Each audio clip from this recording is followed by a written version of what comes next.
We're back on the Ladies European Tour as some of the best women golfers in the world move from India to the final stop on the 2014 calendar in Dubai. After the hustle and bustle of Delhi last week, the glitz and glamour of Dubai, one of the most iconic cities in the world, provides the venue for the final event of the year. The Omega Dubai Ladies Masters played out on the Majlis course, the first grass golf course ever built in the Middle East. A top-quality field of just over 100 players includes English teenager Charlie Hull and French veteran Gladys Nasira, who are battling to win the LET's Order of Merit at this, the final event of the season. It's a high-quality field, though, and among those hoping to get their hands on the trophy are another group of former Solheim Cup stars. Swedish duo Caroline Hedwall and Anna Nordqvist, Spaniard Carlota Seganda, and young German Caroline Masson, as well as Shen Feng, the world number 5 and 2012 champion. Last year's champion, Pornanong Fatlam, is back too, and the Thai star began her title defence with a solid 4-under round of 68 on Wednesday.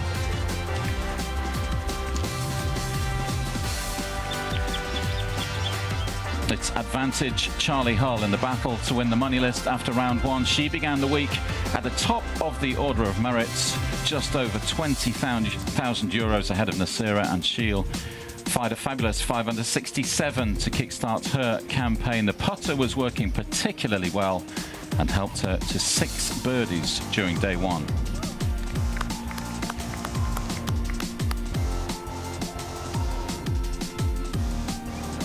The surprise name at the top of the leaderboard on Wednesday night, though, belonged to Swede Karin Koch. The European Solheim Cup captain produced a 6 under 66 at her first tournament since September. And joining the Swede in a share of the lead was the highest ranked player in the field, Shen Feng, who lived up to her billing with a 6 under 66 of her own. All departments were in fine working order for the former champion on Wednesday, in some tricky, windy conditions in the afternoon, and she'll be many people's favourite to claim her second Dubai trophy in 3 years on Saturday afternoon. This is how she wrapped up her opening round, a birdie at the last to cap a fine early performance in the Gulf. Well, this is how it looked on Wednesday night then. Feng and Koch in a share of the lead on 6 under, 1 shot clear of a group of 4 players: Charlie Hull, Becky Bruton, Liam Pace, and Korean amateur Lee So-young. Defending champion Fatlam finished 2 off the lead, and Gladys Nasira, incidentally, is 2 shots back from Hull in that battle to win the Order of Merit. Hello and a very warm welcome to Dubai on day 2 of our live coverage from the Omega Dubai Ladies Masters. Lee Goodall alongside Charlie Douglas in the commentary box throughout. Another 4 hours of live coverage on yet another beautiful day at the Emirates Golf Club. Welcome, Charlie. Who impressed you yesterday? We enjoyed some good golf, didn't we, day 1? We did. I mean, it's hard to choose. There were so many great rounds out there, but the standout performance for me yesterday was definitely Charlie Hull. We touched on it yesterday. She had a really long journey coming from Q School in the States. And obviously she's announced this week that she's now sponsored by Omega, so I know that she's had sponsors' commitments to deal with as well this week, and going out there and shooting a 67 is seriously impressive. Had a quick look at the weather conditions as we look towards the iconic Burj Hotel in the distance. Highs of around 27 degrees today. That's 80 degrees Fahrenheit in old money, if you like. We'll keep an eye on the wind. It did get up yesterday. It tends to in this part of the world. Tends to be calm conditions in the morning, a little bit windier in the afternoon, and it certainly has picked up over the last couple of hours or so. I was out on the course around 11, 12 o'clock, fairly calm, but the wind was starting to cause a few problems. But plenty of great golf to look forward to on this day 2 of our live coverage. The first players, of course, were out pretty early alarm calls for professional golfers. Just gone 7 this morning, they're out on this court. So let's kick off by showing you how the leaderboard has changed after a couple of hours of early play. This is so around sort of 11 o'clock local time, so what, 2.5 hours ago. As you can see, Shen Feng going well. She's added to that round of 66 that she fired yesterday, 3 under for the day, midway through her second round. Karin Koch, of course, goes out later, as does the likes of Charlie Hull, Becky Bruton, Liam Pace, and Pornanong Fatlam. So we'll be enjoying live coverage of those players in the afternoon. Shine Woods look playing well today, and Anna Nordqvist, Fung's playing partner, of course. So this gives you an idea of who's making a move on day 2, and I guess no surprises that Shan Shan is right up there once more. This golf course seems to bring out the best in her, of course. A champion 2 years ago, and she won this tournament with a total of 21 under par. It might be looking towards the end of today that she might repeat that score at the end of the weekend. Seems to be playing good golf so far. Well, we're going to kick off the programme by bringing you live coverage, highlights, should I say, of the early play this morning. And we're going to pick up the early action from round 2 on the 15th with the Englishwoman Eleanor Givens. Yeah, Eleanor really looking to have a good week this week. She's one of the players in a tussle to keep her playing rights for 2015 on the Ladies European Tour.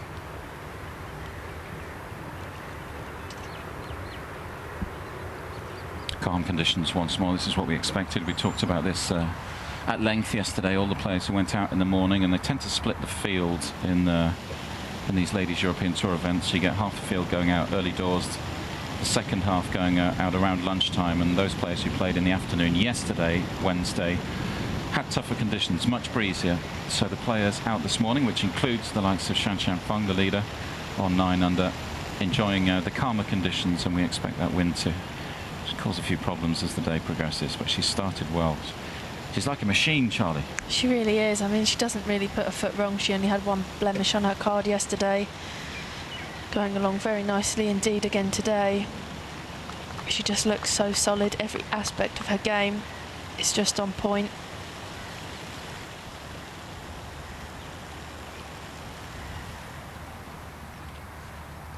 Back to Givens, one of a host of English women in this field. Of course, Charlie Hull leading those after day 1, the English 18-year-old in the hunt for that first ever win on the money list on the Ladies European Tour, would become the youngest ever winner of the money list on the Ladies European Tour. That's puts into perspective, doesn't it, Charlie's talent, what we expect from her in the coming years, without wanting to pile too much pressure on her shoulders. Well, that's an outfit, isn't it? It certainly is. I'm loving the wooden shoes. Yeah, I'm not sure how comfortable that would be to walk a golf course, but good luck to him. Now Nordqvist also going nicely today. Such a huge break on this putt, as you can see there, and has just not given it enough down the hill. Good opening round of 69 from the Swede. Solheim Cup player, of course, played a big part in winning the Solheim Cup for the Europeans in Colorado last year. That hole-in-one, remember? What a shot that was in the Solheim Cup golf. Pressure cooker of a atmosphere. Yeah, I believe that's the only hole-in-one that there has ever been at the Solheim Cup, so definitely enjoyed that one. It was to win a point as well, if memory serves, wasn't it? Yeah, it was. Won the match. Some of the iconic buildings around this golf course. It's grown to be a big part of Dubai, this Emirates Golf Club, over the years, built in 1988. Of course, it hosts the men's event as well, the Dubai Desert Classic at the end of January every year, part of the European Tour calendar. And this young lady's uncle, Tiger, has done rather well at that tournament over the years. Here's Cheyenne. Yeah, she's not doing too badly herself this week. Secured her LPGA playing rights last week at the Tour School. Straight to Dubai, and she's carrying on her fine form here. Yeah, I'd expect her to be pretty tired after the exploits of the last couple of weeks or so, but doesn't seem too phased by it at the moment, just relishing the environment, this kind of quality field around her, bringing the best out of her at the moment.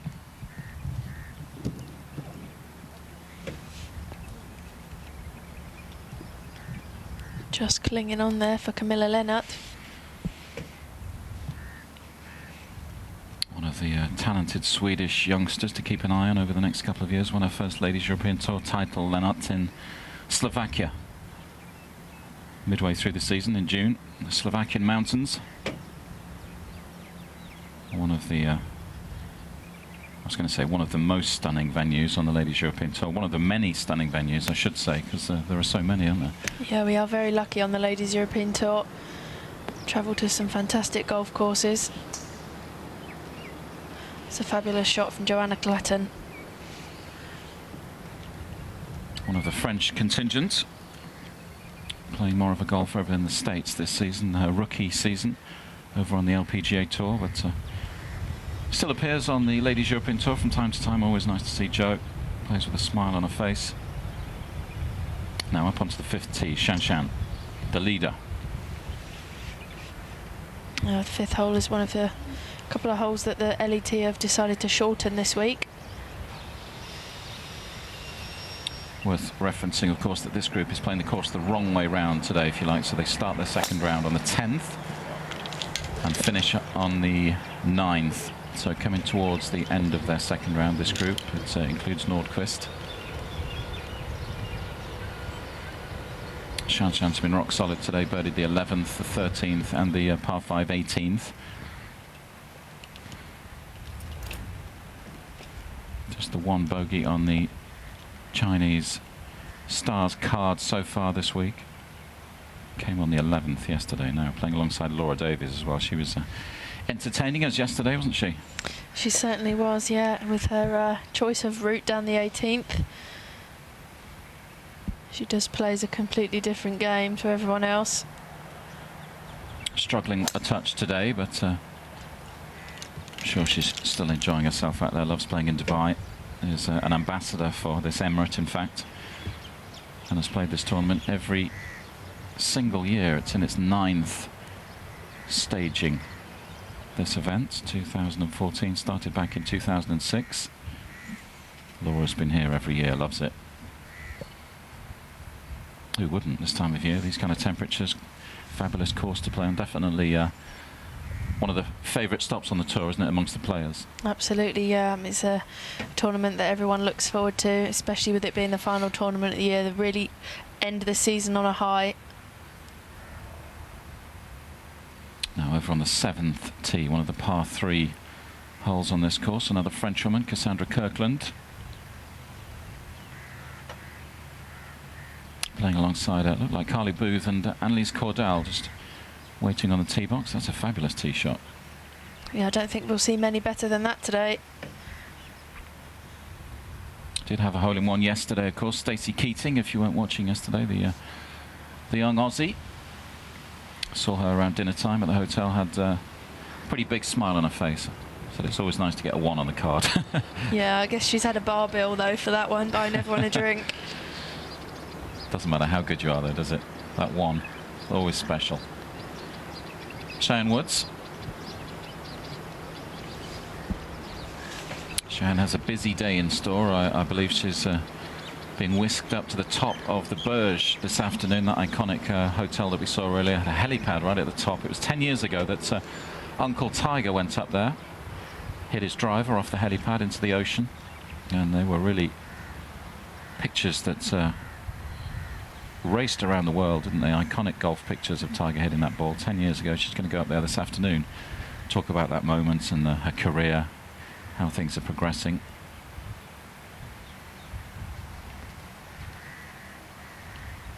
Well, I said we might not see one better than that, and Annalise Cordell has just done it.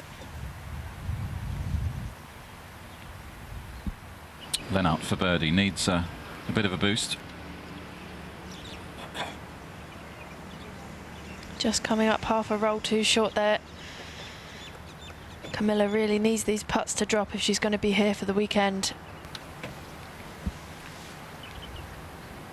Cheyenne Woods, of course, played a rookie season on the Ladies European Tour last year.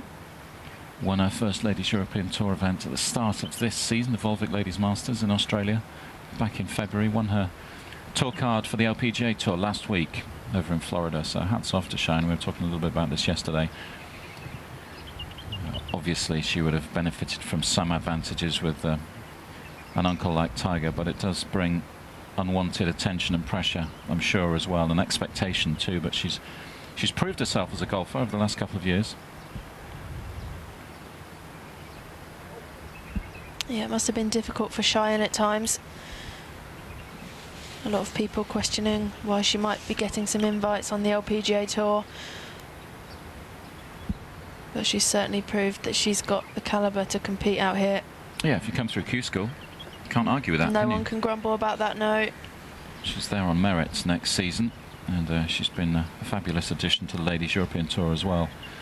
Lovely character, very, very professional when you talk to her off the course. Gives really good interviews, great answers, very intelligent and articulate.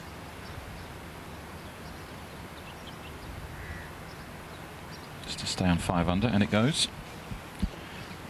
And looks like putting together a decent week of golf so far.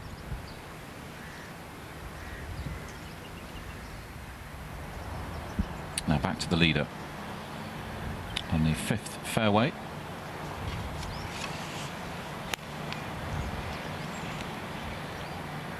Shan Shan won't have much more than an 8 iron into this green. Yet again, another fantastic shot from the world number 5. Yeah, I was just about to say, it's exactly what she does so often, isn't it?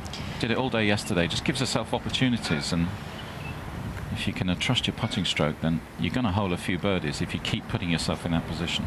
Yeah, she just dials into those pins. I mean, a couple of times yesterday, she did aim away from the pins, of what we call a sucker pin position.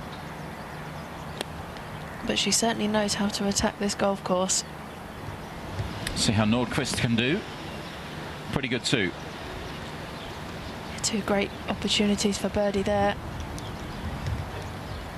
I wonder if there's an element of helping each other along over these opening couple of days. Played together yesterday, of course, and today.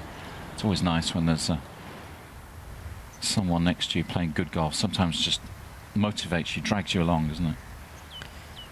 Yeah, you can sort of rally off each other, and it works in the same way. If you're playing with someone who's not playing so great, it's very difficult to pick yourself up.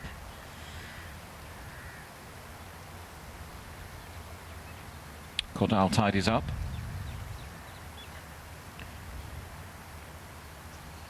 A bit of a resigned look from the Frenchwoman, another of the former Ladies European Tour champions in the field. A couple of titles, in fact. Portugal, I think, if memory serves, and then she won in Germany a couple of years ago, that playoff against Laura Davies.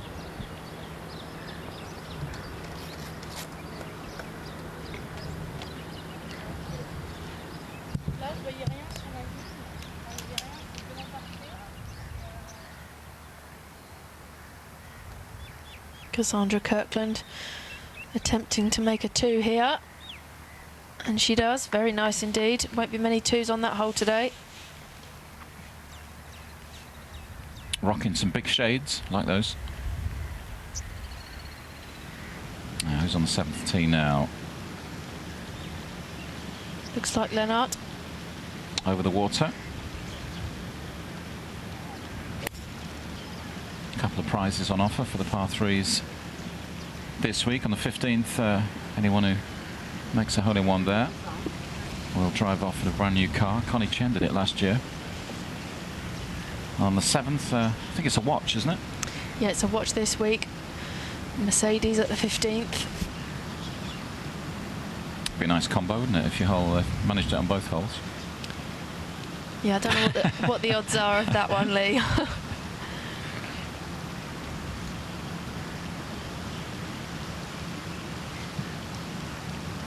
Because Minnie Blomqvist yesterday went very close, didn't she, at 15? Yeah, it was about a roll short of the cup, I think. See how Clatting gets on. 2 under, going well. You can see that one drawing left of the pin.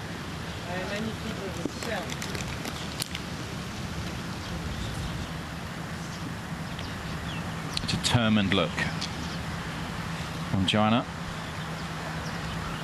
Very focused golfer.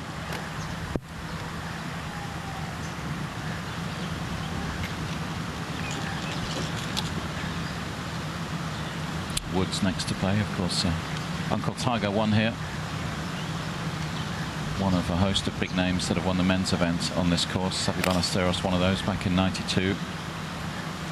Ernie Els. Cheyenne not happy with that one. Should be a relatively straightforward chip from there, though.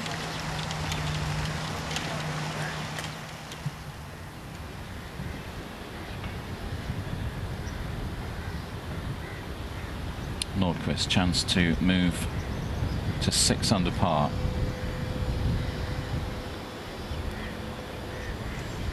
That one was left all the way. And that's gone a few feet by as well. Some of these putts are just so speedy when you're above the hole. Absolutely perfect greens for the players this week. Running very fast and very true, so it's a fair test.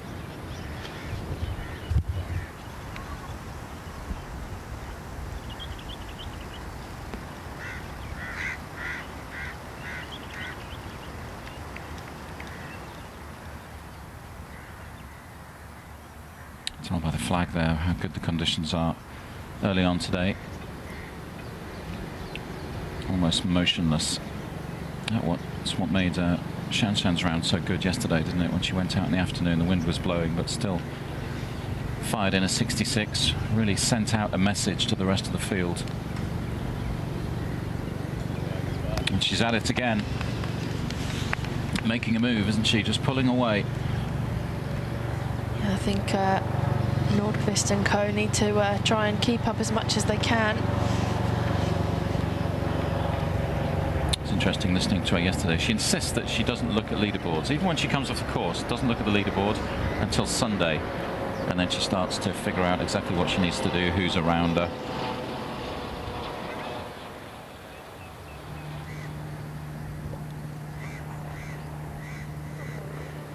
See what Laura Davies can do. Laura could really do with these putts dropping.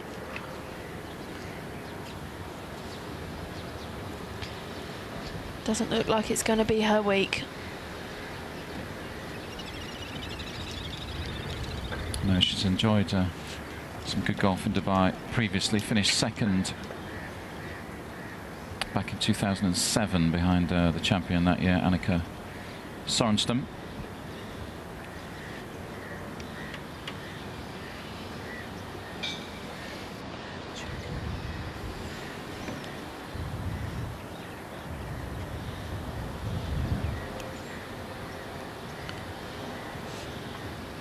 Nordqvist working hard on her preparation for this putt. About 3 feet up the hill. These are the ones you can't afford to miss if you're going to challenge for that trophy.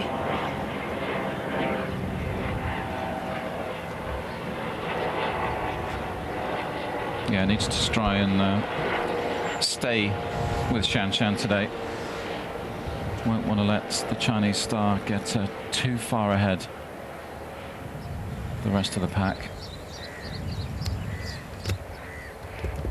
Now over to the 7th. Par 3 7th. Woods just missed the green with the tee shot. See how she gets on here. It's looking good. It's got a chance, isn't it? Well, there you go. What an incredible chip. And a big smile, not surprisingly. The slightly more unconventional route of birdieing the 7th. Yeah, it's not how, it's how many. That's true. She'll be delighted with that one. These are the kind of views we're enjoying this week. It's a stunning golf course. This Margellis layout at the Emirates Golf Club. Dubai skyline off in the distance, just beyond the palm trees.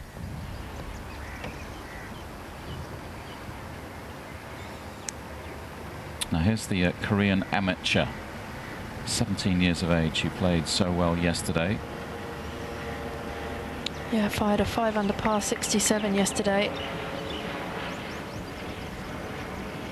Clearly not fazed by her surroundings this week.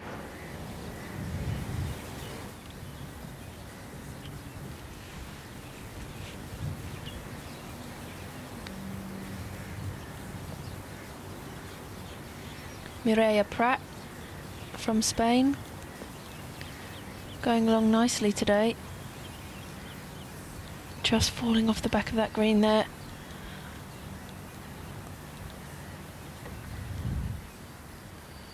It's the hospitality boxes that cradle the shared 9th and 18th greens just beyond that lake.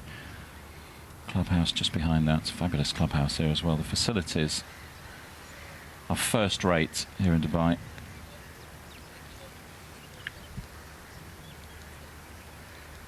Yeah, you can even play at night here. They have their short course that's floodlit. Yeah, the Faldo course, isn't it? So the club members, keep them happy this week as well. They're still they can still play a bit of golf alongside the tournament. So the club's busy. It's buzzing.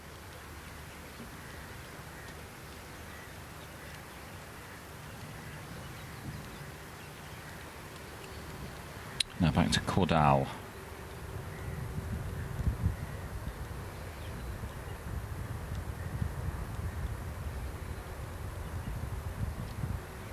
Not quite going to chase up there for Annalise. Let's remind ourselves of how things stand.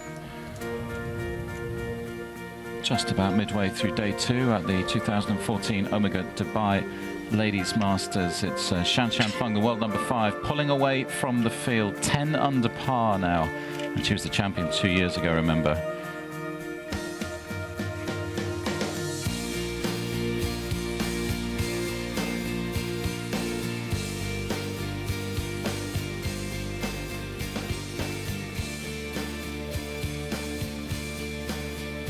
Cheyenne Woods, the young American, one of the players who has also made a move today, tied for second at the moment with the overnight leader, the Swede Karin Koch, the European Solheim Cup captain, remember, fired a 66 yesterday, and as you can see from that graphic, goes out a little bit later on today. We'll have live coverage of her round as well as some of the players who begin their second rounds a little bit later today, the likes of Charlie Hull, Becky Brewerton, Leanne Pace, defending champion Fatlum, Caroline Masson, Nikki Campbell, of course. We've talked a lot yesterday about the battle to win the Ladies European Tour Order of Merit. Charlie Hull going up against Gladys Nasira. 3 under 69 for Nasira. She won in India just 6 days ago, last week on the Ladies European Tour. Charlie Hull pretty much 22,000 euros ahead of Gladys in the Order of Merit, so it's in Charlie's hands. But Charlie's had a very busy couple of weeks. She was over in the States playing Q School, left Florida on late on Sunday, overnight flights into London, arrived in London on Monday morning, then jumped on a plane to Dubai, so only a day to prepare, and was no doubt feeling a little bit jaded, so it could make that race slightly interesting. Plenty of money up for grabs here, of course. It's a 500,000 euro event, 75,000 for the champion, just over 50 if you're in outright second, 35 for outright third, 27 for outright fourth. So in theory, Gladys could finish anywhere in the top 4 if Charlie were to miss the cut. Of course, that is unlikely after her first round, but it's all to play for. That's the long and short of it. Some of the players a little bit further down the leaderboard. Stacey Keating after that hole-in-one yesterday. Good round of 2 under 70 for her. One of the groups that goes out later in the day. Amy Boulden there, another name to keep an eye on this week. Boulden and Sally Watson are contesting the, well, they're 1 and 2 in the Ladies European Tour rookie standings. Boulden leads that by just under 8,000 euros. So she's in the driving seat in that respect, so a good week from her. We'll see her crowned as Rookie of the Year. She'll be hoping to get her hands on that title.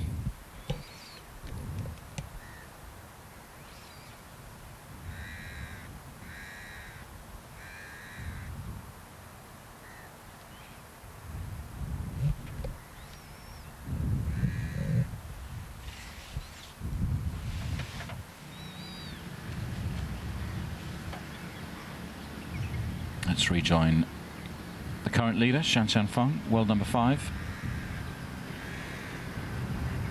146 to the pin. Flag tucked tight to that right-hand side today. It's not a bad effort at all.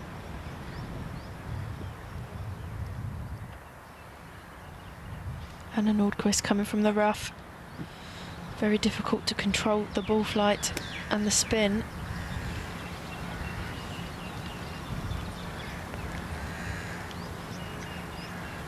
Safely into the heart of the green. So Laura Davies already on the green, the yellow ball, the familiar yellow ball of Laura's.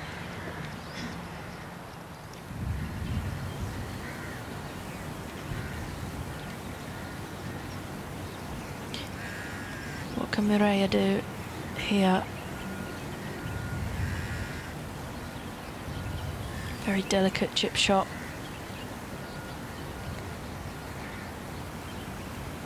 Yeah, perhaps left herself with a little more than she would have hoped to.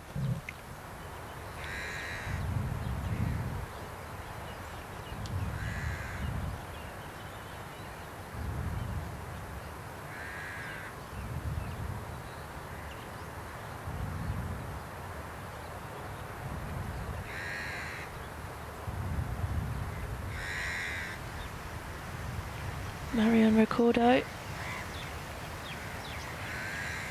It's not going to be a birdie for her at the 7th.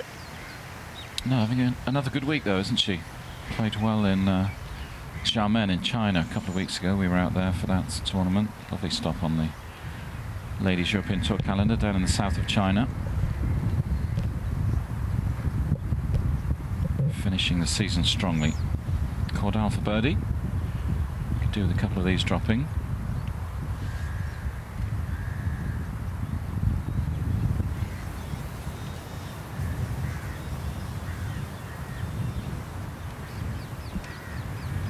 Back to that par putt for Pratt. Oh, that's unlucky. Yeah, it's painful. Needs a good week here this week to retain her playing rights. Winner of the Order of Merit on the Ladies European Tour Access Series last year, so got her playing rights for the 2014 season. Yeah, it's that time of year, isn't it? It has been for a while now. As we move towards the end of the calendar, those in that dangerous zone on the Order of Merit are nervously looking at the rankings, trying to figure out how much they need to earn to retain their card for another season. It's be a cruel profession, can't it, golf? It certainly can. I mean, I think with a few tournaments to go, it's not something that the players are really going to have on their mind so much. But coming into this week, knowing that it's your last chance, it's very difficult not to keep looking at the prize fund breakdown, keep refreshing the leaderboard when you get back to your hotel room, and that's stress in itself without even hitting a golf ball. Woods 6 under now. Doesn't like that though. Yeah, very quickly up and out of that shot. In the flat of the bunker though, so shouldn't present too much of a difficulty for her.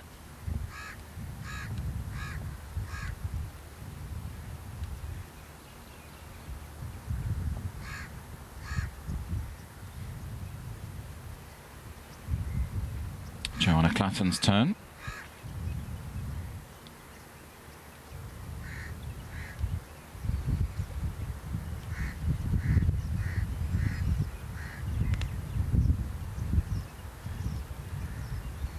Staring this one down.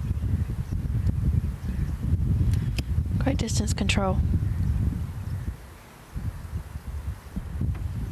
And a rough start to her second round. Bogeyed the 11th, 13th and 15th, in fact, so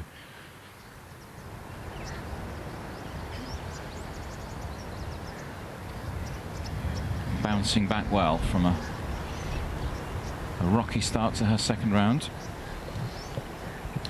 Over to the 6th green, Nordqvist. Oh, fabulous putt from the Swede.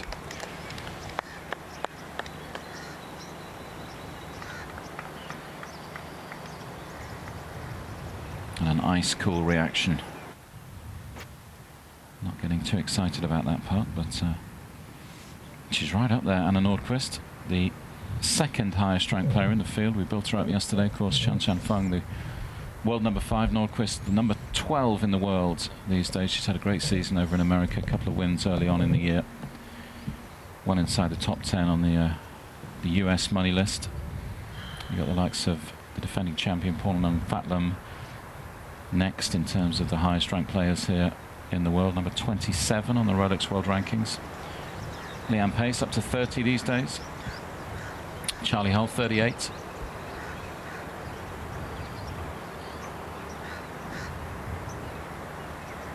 Shan looking to move out to 11 under par. She keeps creating these chances, and If she doesn't quite hold them, they come awfully close. Settles for a par on this occasion. Woods from the sand.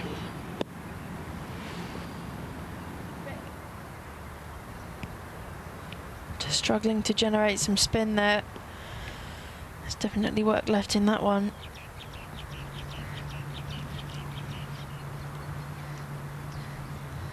Chipped in at the last, remember, on the 7th.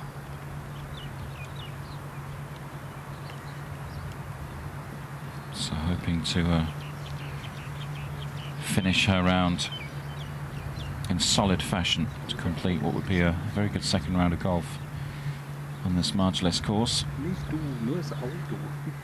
Tiger knows his way around this track. I wonder if he's been giving her any help. Texting, emailing. Yeah, I wonder if he's lent her his old course planner with all his notes in. Although, not that it would be very useful because he hits the ball so much further than she does, but in terms of placement, I know he studies the greens very well, so perhaps he's given her some tips.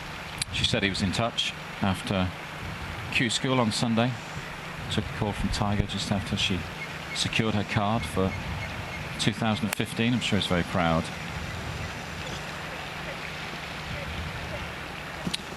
Seventh tee, Nordquist over the water and onto the putting surface. Yeah, safely on. It's certainly not a hole that you want to be coming up short. No point dicing with death.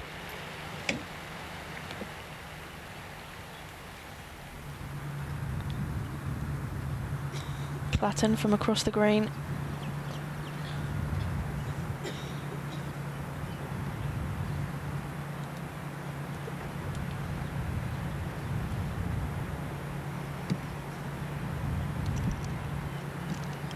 Really are beautiful conditions out there. Great time to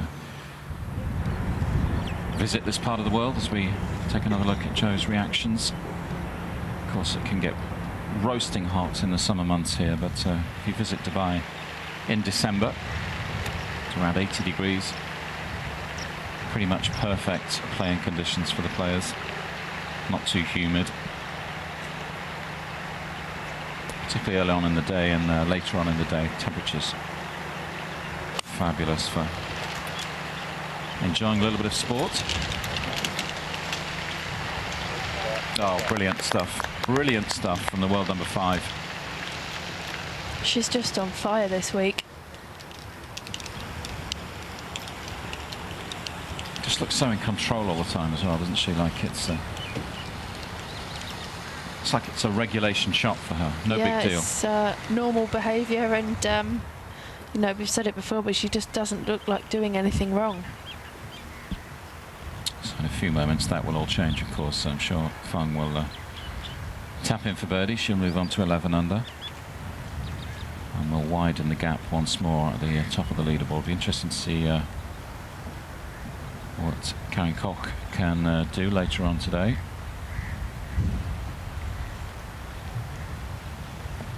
Said she surprised herself yesterday, the Solheim Cup captain. Of course, her focus, I would imagine, very much is on picking the right team for the next staging of the event next year in Germany. First time on German soil, so a big deal for the Germans. St. Leonrod Golf Club. And didn't expect too much of herself. Her first tournament since playing in Helsingborg on Swedish soil in September. It's incredible what can happen when you don't try too hard.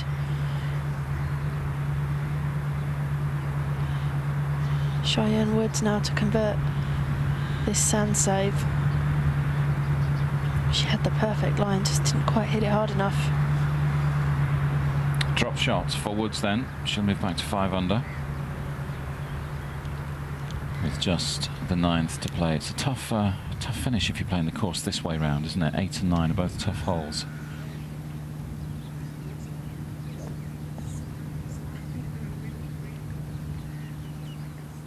I have a friend who lives just on the edge of this course, plays some good golf. Richie Holden, if you're out there watching. He's my man on the ground. He says the 8th is the toughest. He says it's a tricky tee shot, and then you're playing uphill on the second shot, often into the wind, towards the ocean. Yeah, especially in the afternoons, I'd imagine, when that wind blows. Can be up to 3 club wind round here, so definitely an advantage to play in the morning. It was funny yesterday as well, wasn't it? We heard Charlie Hull on the audio from the mics just next to the tee on the 8th. Just saying, I hate this tee shot after she hits a tee shot on the 8th. If Charlie doesn't like it, then you know the rest of us haven't got much hope, have we? Well, she hit a fantastic shot down there. Yeah, she hit a great drive as well. That's another birdie for Shan Shan Fang. She now gets to 11 under par. Just a couple to play. Well, she'll be on the 8th tee in a few moments' time, so it'll be interesting to see how she tackles that. Then there's the 9th, of course, the tricky tee shot on the 9th, the lake that comes into play. So she'll finish her round on 8 and 9. But at the moment, it's looking like a very good day at the office for the Chinese world number 5. Of course, the very first Chinese player to win a major in golf. It's interesting to see what's happening to Chinese golf, isn't it? We were over there a couple of weeks ago talking to some of the local journalists. Ever since golf became part of the Olympics, of course, it's back in the Olympics in Rio in a couple of years' time. It's taken seriously in China. If it's an Olympic sport, then it's a big deal in China, and then all of a sudden funding's going into the sports, not just a sport for the rich anymore in China. A lot of programs for youngsters who come from less wealthy backgrounds, so more people playing the game, and gradually we're starting to see a few more Chinese move up the world rankings. They want to win the medals in Rio. Have to be top 100 in the world rankings to make the Olympics. Got a couple in there at the moment, Shan Shan and then Lin Ziyu, who we had a good luck at in Xiamen, won on the Ladies European Tour in Sanya the week before, came close in Xiamen as well, and actually won the week before that on the Chinese Tour, so she was going for 3 wins in a row in Xiamen. Definitely another Chinese prospect to keep an eye on, well inside the top 100 now, and she was talking about how much it's helped her watch Shan Shan achieve what she has in the game, and Shan Shan's been very supportive, in touch with her all the time, saying, come over to the States, come and join me, I'll help you out, we can do this together, you know, it'd be great to have another Chinese player. It helps, doesn't it? I think Charlie Hull will have that kind of role with some of the English youngsters as well. They talk about it, don't they? The likes of Amy Bolden and yeah, they Holly Clyburn, another. Definitely all help each other. I know Laura Davis has got an arm around Charlie Hull as well, and you know, she's guiding her in the best way possible. Obviously on the golf course Charlie's doing her thing, but I know Laura's been helping her with the off-course side of being on tour. Obviously it's easy to forget sometimes that Charlie is still only 18 years old.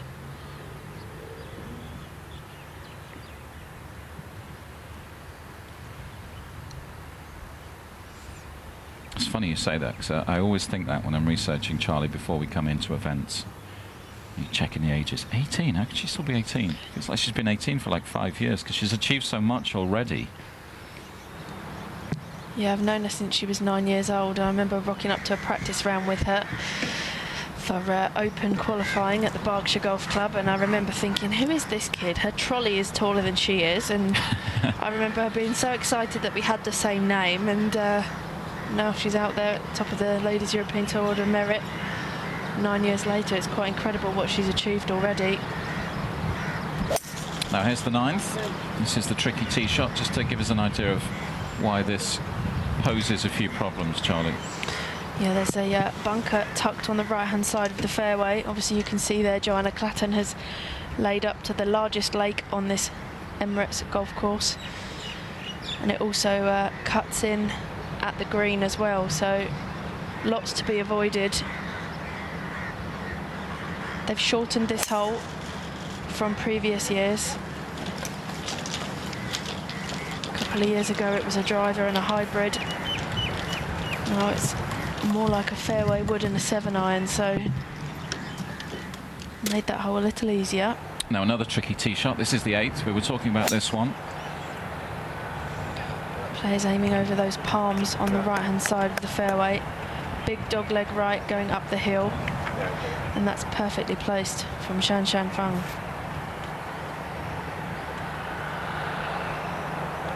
What makes this shot difficult? Is it the placement of the tree, the desert scrub on the right-hand side? I mean, I think as a right-hander, obviously, when you look up to your line, all you see is that desert scrub on the right. Myself being a left-hander, I saw the desert scrub on the left when I played it. So, and it's very difficult because I had my back to the majority of the fairway. So most of these girls play with a draw, so perhaps slightly easier for the right-hander. Hit a draw off those two palms there on the right-hand side. And I guess the temptation is to cut off a bit too much at the corner sometimes. Yeah, you get punished if you do that.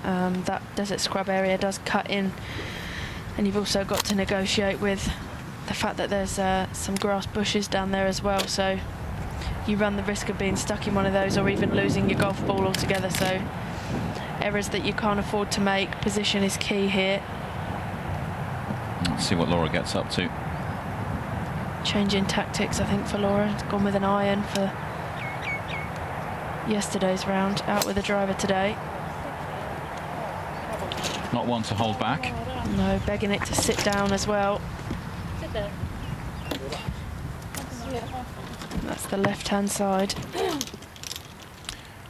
It's in there somewhere.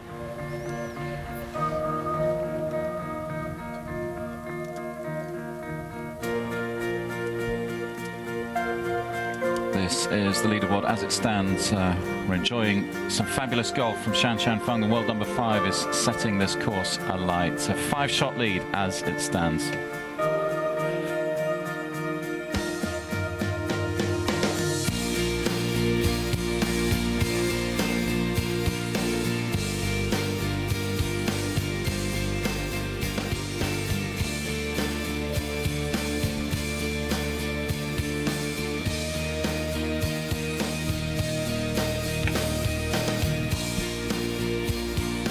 Of talent just behind Shan Shan Fang, of course. Anna Nordqvist and a Swedish Solheim Cup captain tied for second at the moment. Cheyenne Woods, Charlie Hull, Becky Bruton, Leanne Pace.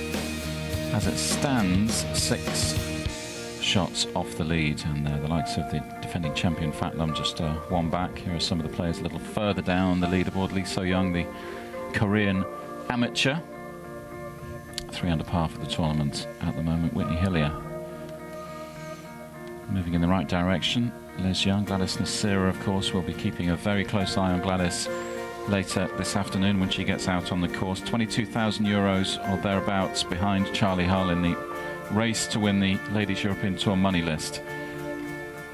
So she will want to keep tabs on Charlie Hull this afternoon. She'll start the day 2 shots back from the English teenager, so she'll want to try and stay with her at least going into the weekend. Try and put a bit of pressure on Charlie. See if she can get the youngster to crack. Nicole Brock-Larsen, we were talking about the rookie race earlier on, another of the youngsters who's had a good season, 3rd in the rookie standings coming into this week.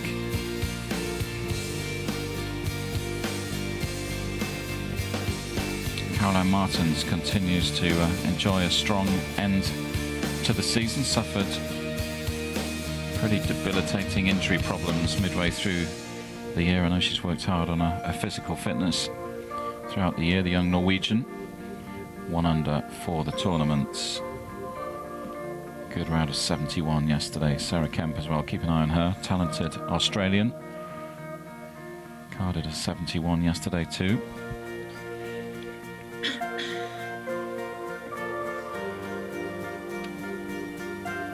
Nice to see Maha Hadiwi playing some good golf as well in this part of the world, of course. The Moroccan representative on the Ladies European Tour.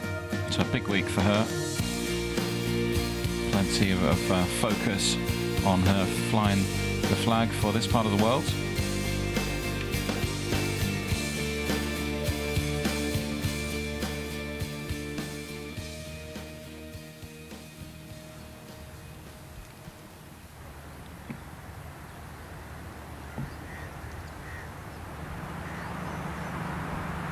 Now back with Laura Davies. We saw the tee shot. This is where she is for a second. A very awkward stance there. Took that one quite heavy, so I think that one will just be back out onto the fairway.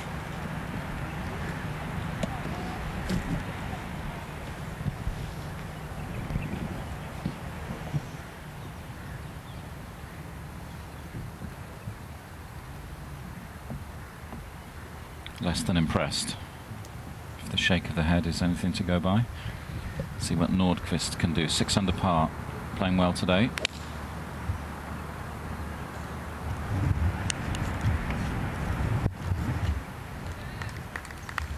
Good shot into the accessible pin location here at the 8th. 14 paces on and 7 from the left, so really one that the players can go at today.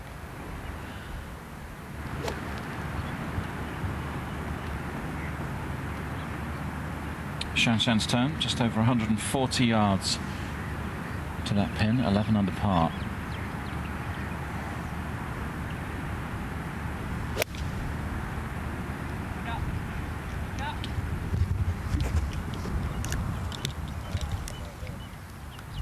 Done Very it again. nice. Yeah, just so impressive. Pin seeking once again. This makes the game look very simple, doesn't she? There's no dramas. Very few, anyway. Just rock solid golf, under control. Now we talked a little bit about the tee shot on the 9th. This is the second shot that the ladies face. Water on the left. Looks like a pretty good position for Cheyenne, though.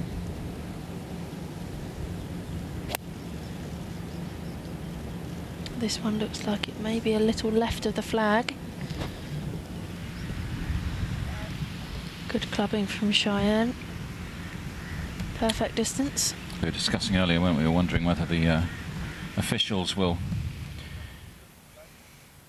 get a little bit more testing with the pin position on the 9th over the weekend, bring it a bit closer to that water, make things interesting. Yeah, that would be a sucker pin position, or a kind of a risk-reward situation. It's one of those scenarios where if you're 1 or 2 shots back with a couple holes to go, perhaps you would go for it, but obviously after the cut's made, I believe that the players will go from the first tee, so it will only be the 9th hole. I wouldn't expect to see many players going at a tight left pin position there. Shanshan looks like she's enjoying herself out on the course today, not surprisingly. Coming towards the end of her second round now. That's Clatton on the 9th. 2 under par.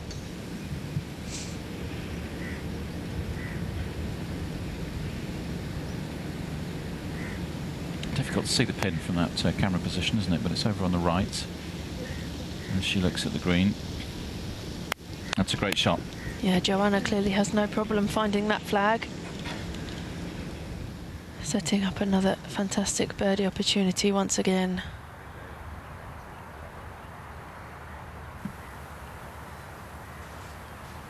It's the Emirates Golf Club clubhouse buildings just beyond the VIP boxes. Now back to Laura on the 8th. That was her 4th, so it's more bad news for Laura. Yeah, looking very dejected today. It's not been her week. She's played better golf this year. She talks in interviews about how well she's striking the ball, just hasn't been able to convert that into results, unfortunately, but says the desire is still there. Yeah, Laura had a good week a couple of weeks ago on the LPGA in Japan, where she came 4th, put herself in a position to win. Becky Bruton played well yesterday. Interestingly, has Jamie Spence on the back this week, who's a former European Tour player, of course, won a couple of titles on the European Tour, helping her out for the last 12 months or so, acting as a kind of mentor, she does, doesn't she? Yeah, I think Jamie helps her a lot with her on-course mindset. Clearly working well so far this week.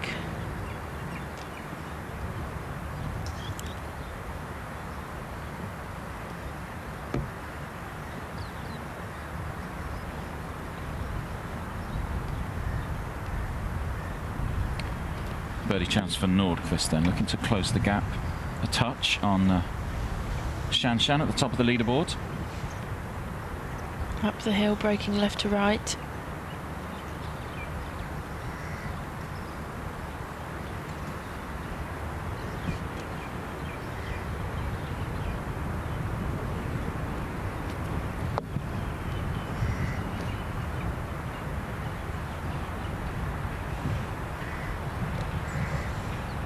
Just trying to stay within touching distance of Shan Shan Feng at the moment.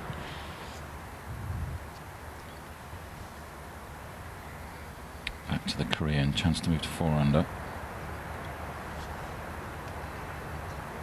She's certainly not putting in an amateur performance this week.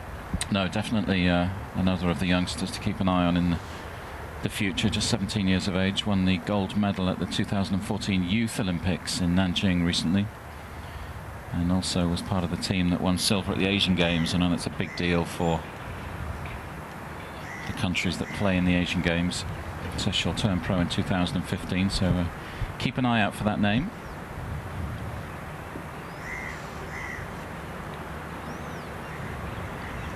Shan Shan to extend her lead.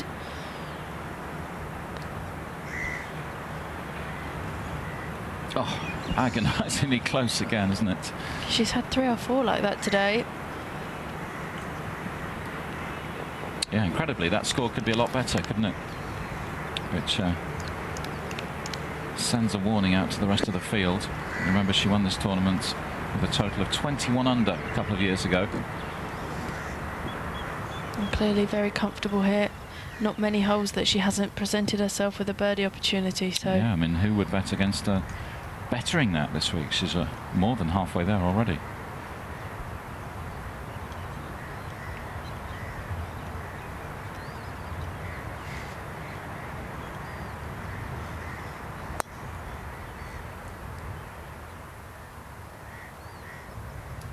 Good day for Cheyenne.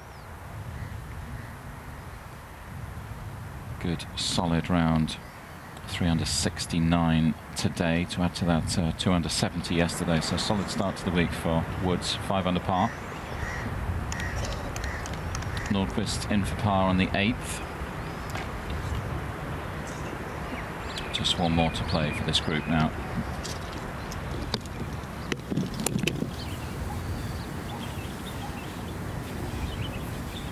Back to Brereton for birdie. Chance to move to 6 under.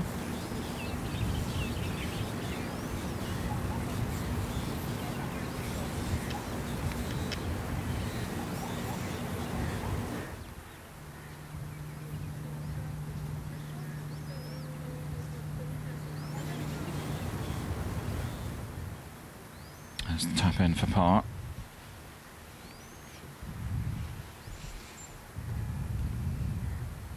Two-time winner on the Ladies European Tour a little while ago. Of course, played the Solheim Cup golf as well.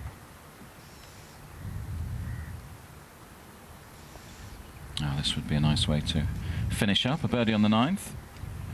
No, not to be for Clatten, and frustrated she can't finish in style, but still put together a couple of good opening rounds of golf. 2 under par for the tournament. just a long way off from Shan Shan Feng now. Yeah, that's the problem, isn't it, for the ladies just behind Shan Shan. Already has a healthy lead in this tournament, and there are no signs, certainly so far, that she's going to let up with the scoring. In fact, if anything, you would expect her to get better going into the weekend, wouldn't you? Absolutely, yeah. I think the players behind her are just going to try and get as close as they can today. Be trying to hang on to her coattails the remainder of today, and moving day on Friday, as it's known. Normally a Saturday, of course, but we finish on Saturday in Dubai this week. Tournament running Wednesday through Saturday.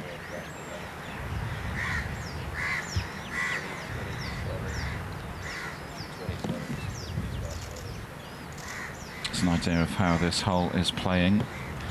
Not too many birdies, as you can see.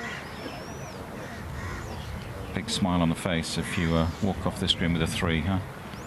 Yeah, I was just going to say, I think a smile will be on your face if you can walk away with a 4 even. Certainly not an easy hole. There are plenty of opportunities around this golf course, as we've said before, but the 9th is definitely one where you would just be happy to accept a par, and if you can make a birdie, then great, but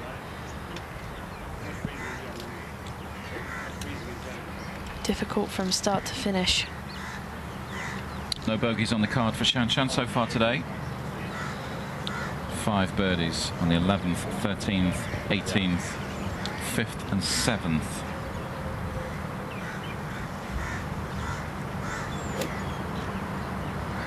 I believe she's just going with a hybrid here off the tee. It's approximately 225 yards to the edge of the water on the left-hand side. So just taking that completely out of play.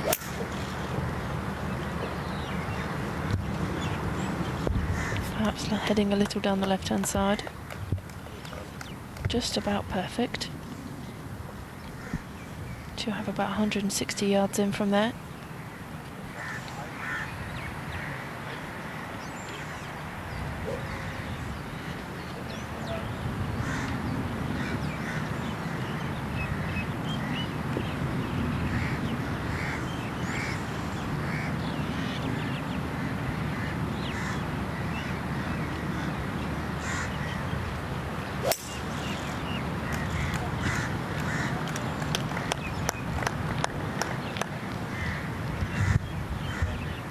Almost identical shot there for Anna Nordqvist.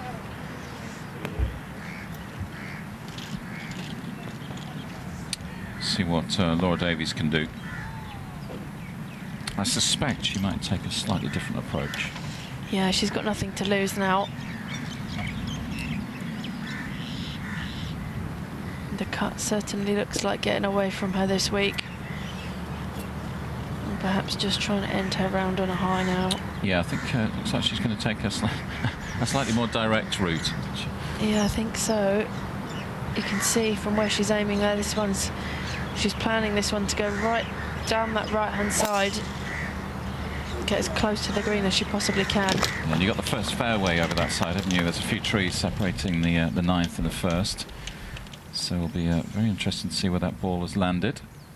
I'd imagine it's headed towards the first tee. But, that might actually give her a clear route into that 9th green. We will see. Always entertaining watching Laura Davies on the tee, but so far it's all been about Shan Shan Feng this week. Still with a 5-shot lead at the top of the leaderboard. The world number 5 is in control in Dubai.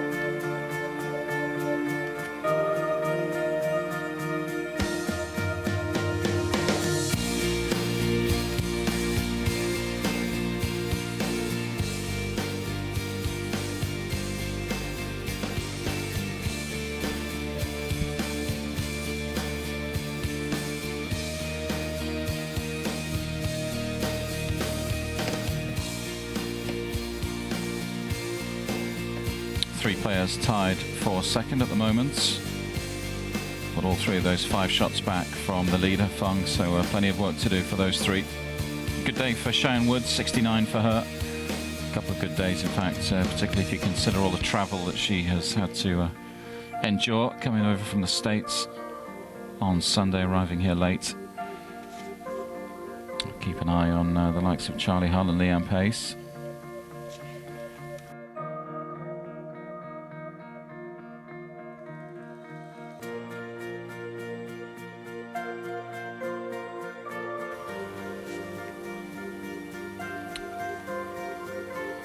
Still a few players yet to start their second round. Of course, Nikki Campbell, one of those, going out in the near future, 4 under par. Good opening round of 68 yesterday. Played some great golf, Nikki Campbell, this year. Rock solid, week in, week out. Kind of golf that has seen her rise to number 3 on the ISPS Handa Order of Merit, the money list on the Ladies European Tour. She'll be looking for a strong finish and some more big names a little bit further down the leaderboard. Valderi, of course, a winner this year on the Ladies European Tour. First title for her in Turkey. Looking to finish strongly too. Very good day for Holly Aitchison yesterday. First day for her in Dubai. 200 round of 70. Played well in India last week. Top 10 finish for her. Looking to do the same in Dubai.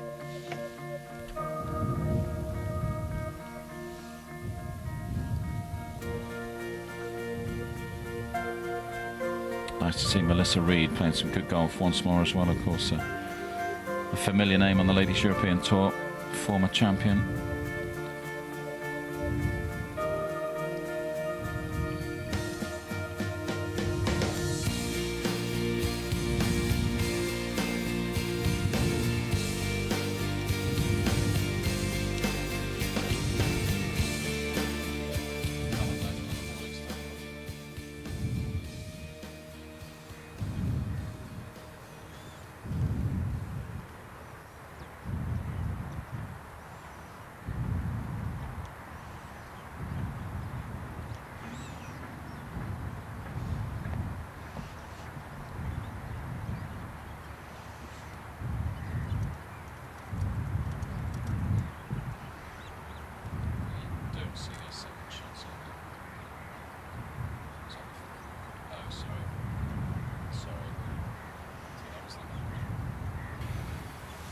Xian Shanfeng and Anna Nordqvist just patiently waiting on the 9th fairway for the green to clear up ahead.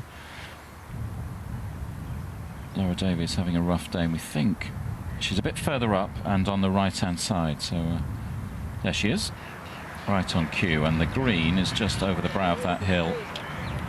Probably around, what, in line with the left hand palm tree there, Charlie? Yeah, definitely. The pin will be located over the other side of that mound. Laura won't be able to see the flag from where she is, but I don't think she'll have much more than a wedge into that green.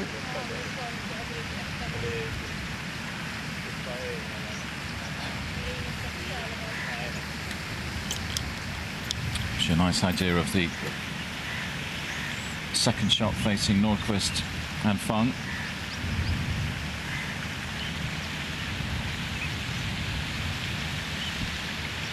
Nordqvist up first.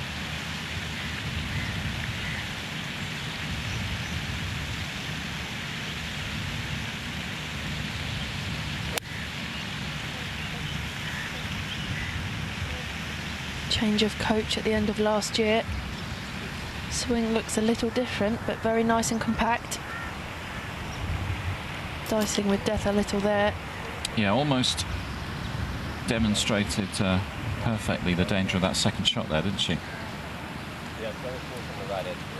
You can see how much that water hazard really does cut into the fairway, and from the angle that the girls are hitting from now, that really is all you see short of the green. Can be quite daunting, but perhaps not for this lady. Doesn't seem to be fazed by anything around this golf course.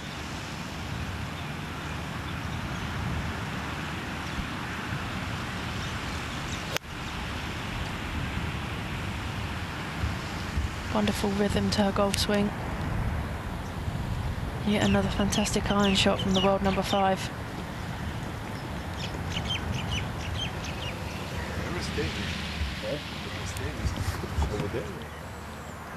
Let's see what Laura can do on the other side of the fairway. Up and over the hill.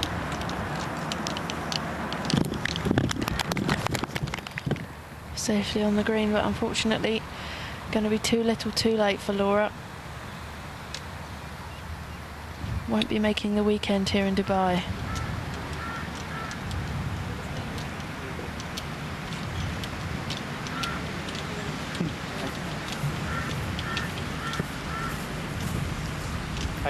As is so often the case, she's done it her way. Certainly not the conventional route to play this par 4 ninth, but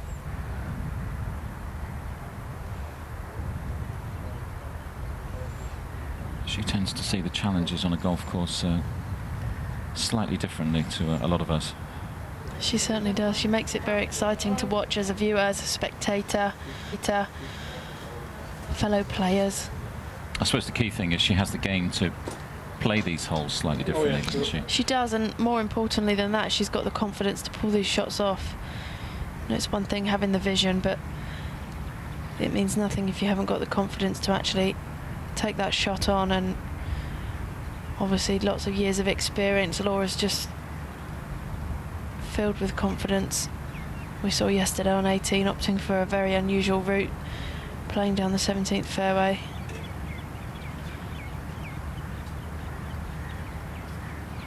Fan favourite, that's for sure.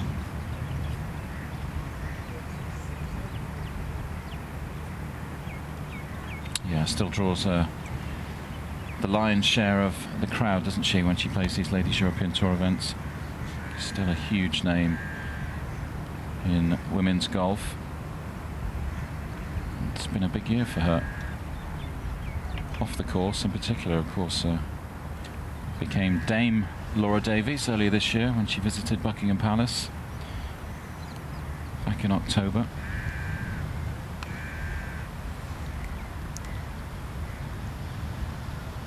And a big day in June next year, because she will be inducted into the World Golf Hall of Fame at St Andrews, July the 13th next year. Recognition of her contribution to the game, all that she's achieved. Yeah, it's quite incredible career that Laura's had. Not ready to put the clubs away yet either. Still happy that she's got the game to compete at the very highest level. Talking about retirement in 5 or 6 years' time.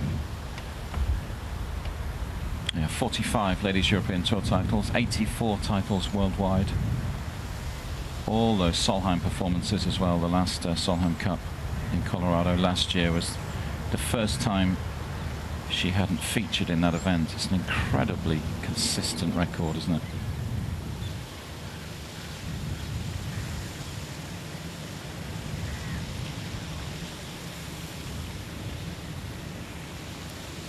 She may feature again, of course.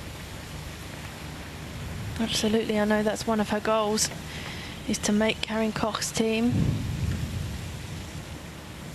She plays some good golf in the first half of next season. Could play herself into contention, at least as a captain's pick. Of course, Karen will have 4 captain's picks as part of the 12-player team that she takes to Germany next September.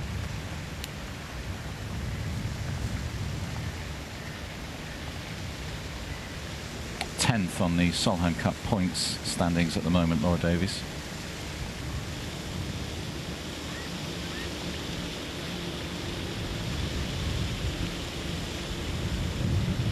Charlie Hull leading the way in that respect, incidentally. Now, Fong for birdie. It's going to be another one that gets away, but that won't take too much shine off another wonderful round of golf at the Emirates Golf Club. Certainly seems to bring out the best in her, doesn't it, this course? 12 birdies in total over the first 2 rounds. Just the 1 bogey.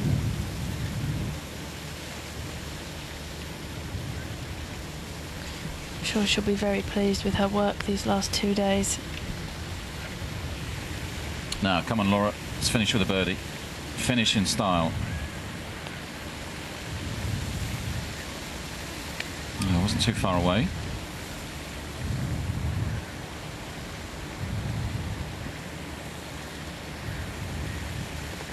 But I think one of the more disappointing days she's endured out on this Majlis golf course. Certainly not what Laura was looking for out there today. She'll be very disappointed.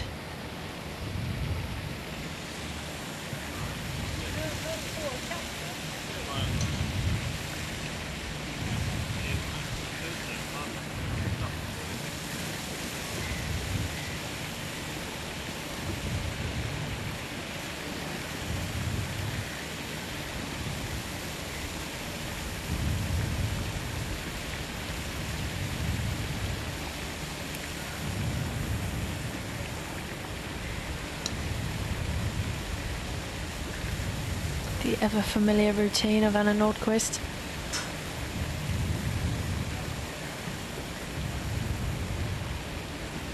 This for a second consecutive round of 69, 3 under par.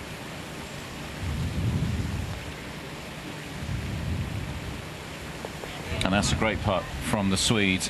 That was an important putt, particularly in the context of this tournament. Just means she stays, well, still a fair way back off Shan Shan Feng on 11 under, but that will give her a good feeling at the end of this round.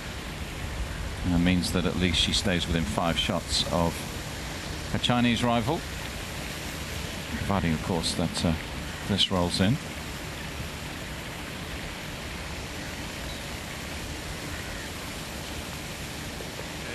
So round of 67 for the world number 5. Fabulous golf once more from Shan Shan Feng. She's in firm control of this tournament, Charlie, safe to say. Yeah, she definitely is. She said before the start of this week that her goal was a top 3 finish. And she's certainly in prime position for that at the moment.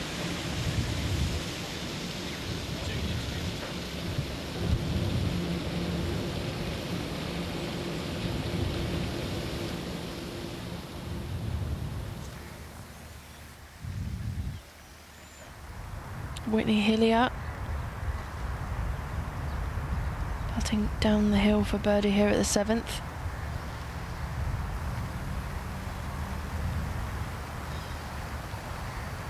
Looked good, didn't it? We'll give her that one, I think. It's been an entertaining first half of the day's play, day 2, at the 2014 Omega Dubai Ladies Masters.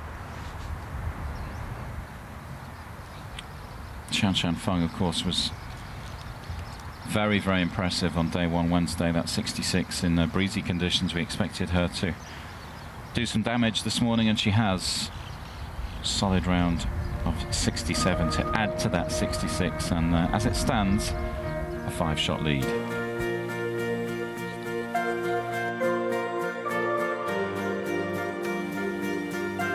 So that was the morning's highlights, the first half of day 2 in Dubai. This is a live leaderboard now. What is it? Coming up to 10 to 3 local time in Dubai, midway through the afternoon, and this is how it stands. Now, of course, we knew about Shan Shan's form this morning. We just saw that 67, and finishing off that 67 to move on to 11 under. But the big news, Charlie Douglas, is your namesake, Charlie Hull, is going very well this afternoon.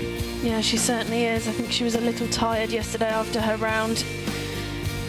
Lots of media interest, obviously, in her upon completion of that 67 in round 1. But well rested, and currently 3 under par for her round through 13 holes. So perhaps the one who's going to be pushing Shan Shan going into the 3rd round tomorrow. Yeah, very interesting. Great start to Charlie's 2nd round, and we will be following her with keen interest throughout the remainder of our broadcast. This is some of the scores a little bit further down the leaderboard, some of the players who are already in the clubhouse. Look at that round from Elizabeth Estill, 66 today, to move her on to 4 under par. A couple of decent rounds from Satterporn and Young. They are in the clubhouse on 3 under. Then some of the players still out on the course, the likes of Tamanen and Brewerton, 3 under for the tournament. Valderi, the Frenchwoman, 3 under as well. Mel Reid alongside her, 3 under par. 72 today for Clatten, 71 for Becky Morgan. And Rebecca Hudson, Ashley Simon, Sarah Kemp out on the course, all 2 under par for the tournament. Big group back on 1 under as well. So we've brought you bang up to date. We've shown you some fabulous golf from the world number 5 Shan Shan Feng earlier on today, but for the remainder of our program we will be closely following this young lady, the 18-year-old teenage sensation that is Charlie Hull, and she's living up to her billing so far today. 8 under par on the 14th. Yeah, she's a long way back here on this 400-yard par 4. 201 yards to the pin there for her 2nd shot, so not quite sure what happened off the tee. Well, that's a fantastic result from where she was. Very awkward lie that she was dealing with there.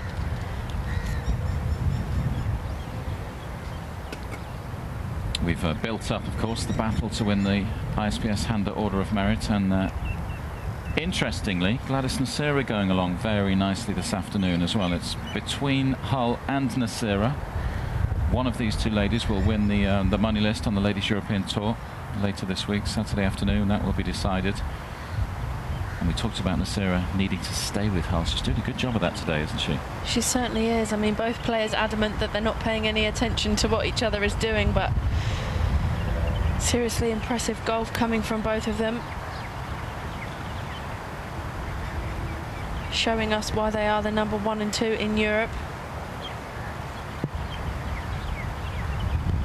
Gladys almost matching Charlie's shot exactly there. Yeah, turning into an intriguing race. Intriguing battle, this one. Gladys clearly determined to put Charlie under as much pressure as she possibly can. Let's see what the defending champion's capable of. 5 under for the tournament, so just lost a little bit of ground on the leader, Feng. Yeah, 1 under par for her round today.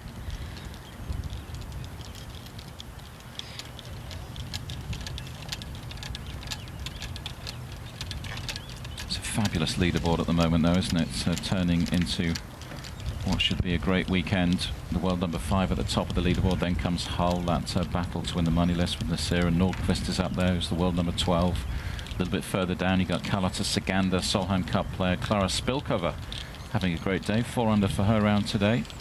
One of the bright young prospects on the LET. Cheyenne Woods is up there. Fatlam, the defending champion. They're all up there, aren't they? Yeah, I mean, it's pretty much a perfect leaderboard. You couldn't have picked it out better. Nice to see the top players producing the goods this week. Let's not forget about the likes of Leon Pace as well. 5 under for the tournament. Caroline Masson, another Solheim star. All the favourites playing some great golf, but I think we've both been highly impressed with what Charlie's produced this week so far.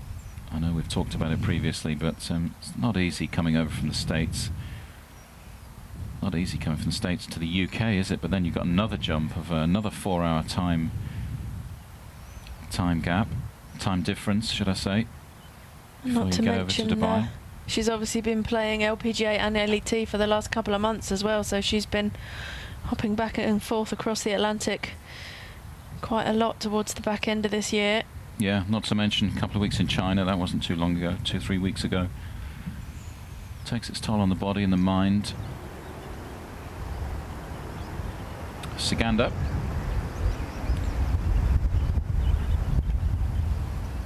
Trying to use the slope to take the ball down to the pin there.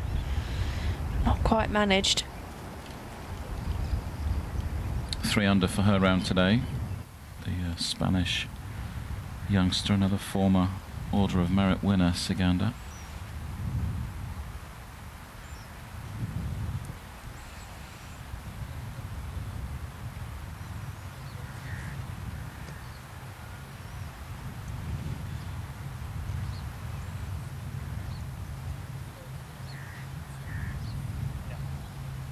Playing the course the right way around, the Charlie Hull group. So started on the first. We'll be back on that 14th green in a few moments. Let's go back to Saganda. Birdie putt on hole 13. Chance to move to 7 under. Yeah, this would get her into outright 3rd position. Oh, Carlotta just forgot to hit it.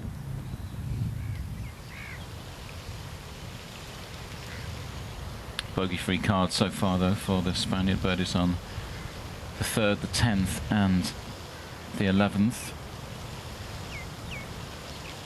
Another one to watch, capable of great things, Carlotta, when she's in the zone.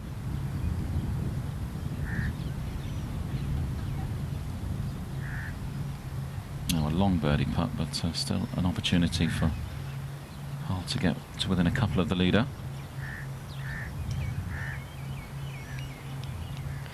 That looked good all the way, didn't it? Some work left in that one for her par, though.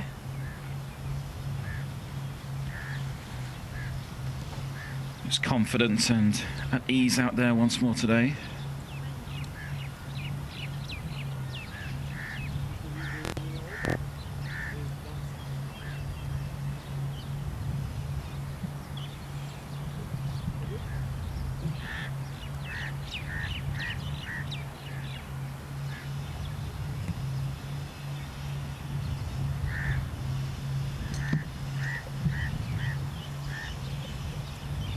Sarah to putt next. Birdie opportunity of her own.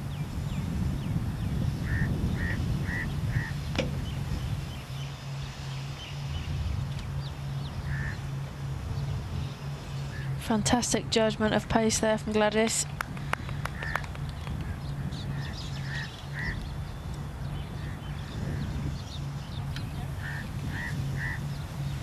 Just checking that she's not going to stand in her playing partner's line. Professional courtesy.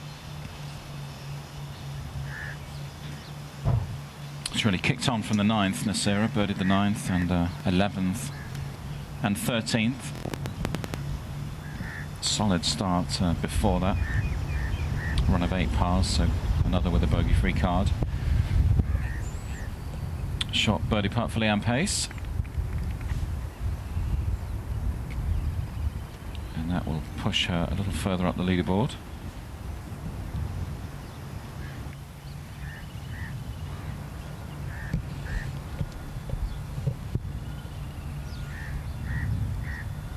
Fatland pipped Stacey Lewis to the post 12 months ago.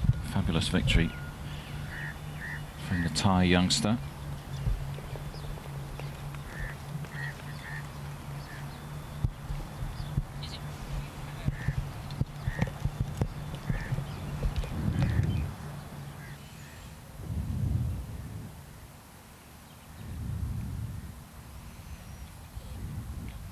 It's that awkward length now for Charlie Hull. About 4.5, 5 feet for her part. Caddy Gary Wildman just putting in some work on the line for her. Yeah, he's been a busy man as well, hasn't he, over the last few weeks? It's not just the players who get tired.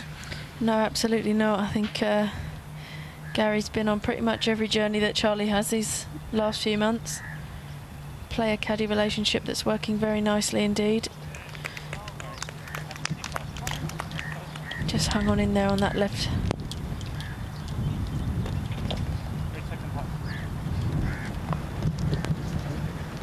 Game face for Charlie Hull.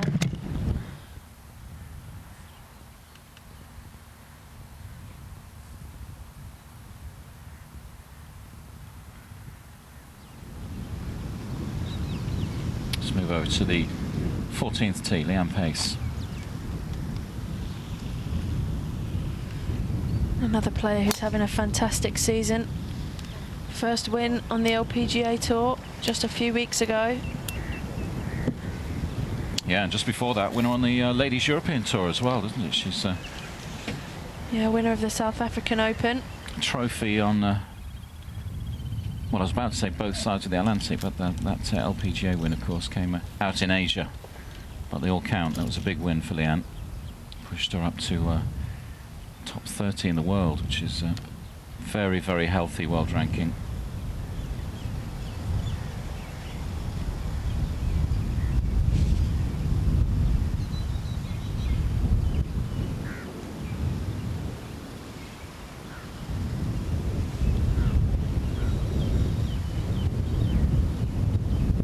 Saganda, 5 off the lead.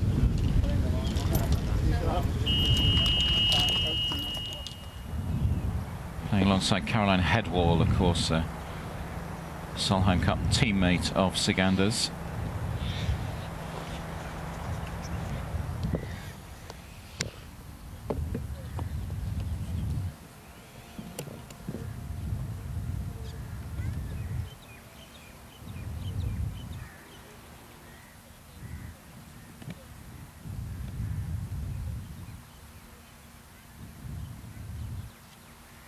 This 15th hole, probably the trickiest par 3 on this Majlis course at the Emirates Golf Club.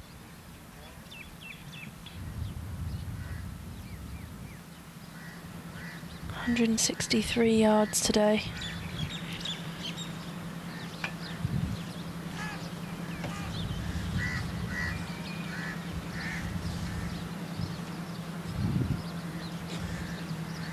This tee set at an angle to the green and points off to the right hand side, so shots do tend to drift in that direction.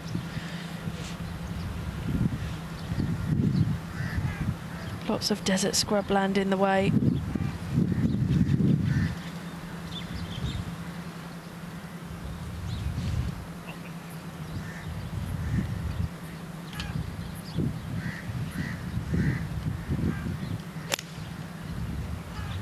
Tied third at the moment, Gladys Nasira. I'm sure if you asked her right now, she'd probably still have aspirations of winning the tournament. But I wonder whether, as the week progresses, her focus becomes Charlie Hull and just trying to stay as close as possible to her. Although we were both in the press conference with Gladys, weren't we, on what was it, Tuesday before the tournament began, and she was trying her best to play down the importance of winning the Order of Merit. But yeah, she certainly was. You know, she was adamant that she was just going to go out there and play her game, and whatever happens, happens. But as the press conference went on, you could sort of see how much it did mean to her. Won it back in 2008. Didn't expect to be in a position to win the Order of Merit, but following that win in India last week, she's put herself in a position where it is a possibility. Hasn't had long to adapt to that. Perhaps is a good thing. Hasn't had too much time to think about that change of goals. What a shot from Charlie Hull. she'll have another birdie chance. Playing some wonderful golf. Let's have another look at the reaction of Charlie's. She's just fantastic to watch. So passionate about the game. She is the player pushing the leader, Shanshan Feng. Fired a 67 earlier today. She's in the clubhouse on 11 under, but Charlie Hull just 3 shots behind the Chinese star at the moment.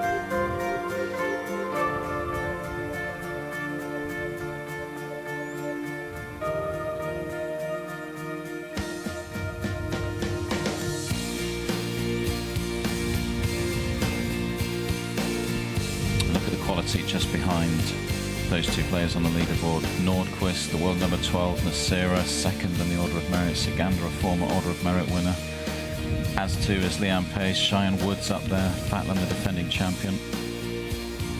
Spilkova has come from nowhere today. Great to see her, one of the bubbliest characters on the Ladies European Tour. Always a smile on her face. Now here's Headwall. I guess of the stars in the field, it's Headwall who's perhaps underperformed a touch so far.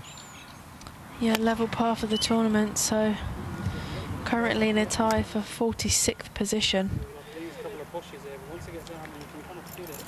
Pulled that one, and that one's headed right to the back of the green. Going to be a very tricky putt from there.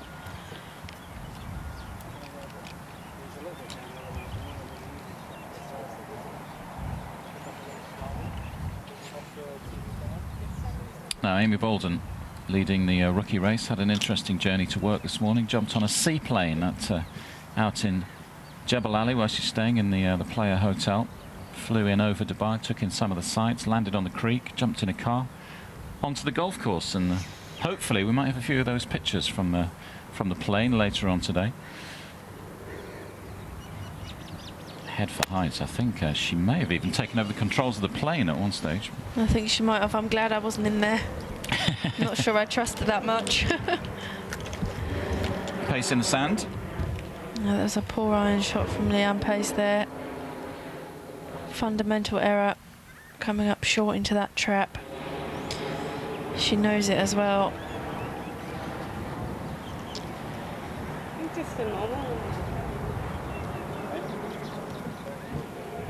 Another of the players to have enjoyed a bit of success on this golf course, Pace. Last time she played this tournament, 2011, finished second. Lexi Thompson won the event that year, the young American, youngest winner in fact, 16 years, 10 months and 7 days. The day she lifted the trophy 3 years ago. Pretty good achievement, 16 years old. It's not bad, is it? Before you even get your driving licence. Back to the hotel to finish your homework. Exactly.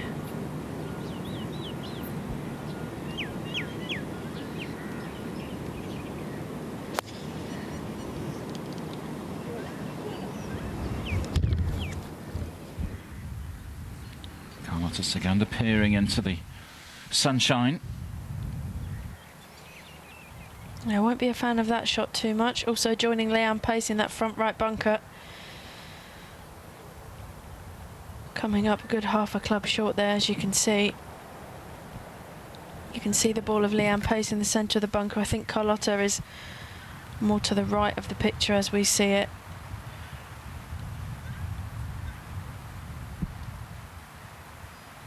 Not much green to work with for both the players in that trap. Ciganda should be another player who has good memories of this venue. 2012 she pipped Caroline Masson to the post in the Order of Merit race, went right down to the wire, was crowned Rolex Rookie of the Year that week as well, and Players Player of the Year. What a week.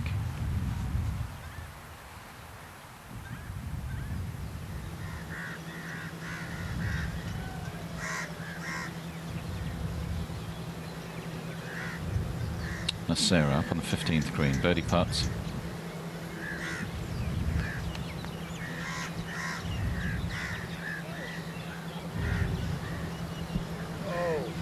Just didn't have the legs. Yeah, she had the line, didn't she?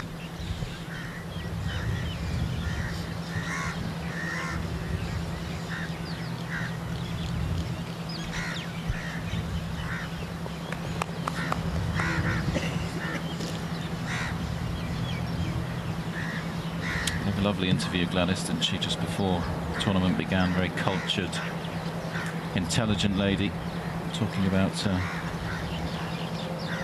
where golf is in her life, really. It's what she does, but it isn't her life. Has a very good perspective on her place as a professional golfer, and I think that's helped her over the last couple of years. Started winning tournaments, just seems a lot happier. She said, if you're not happy, you can't play good golf, and for a little while wasn't happy with life and her game suffered. But back to winning ways. Gladys, such a consistent performer over the last couple of years. Back in Europe and enjoying her golf.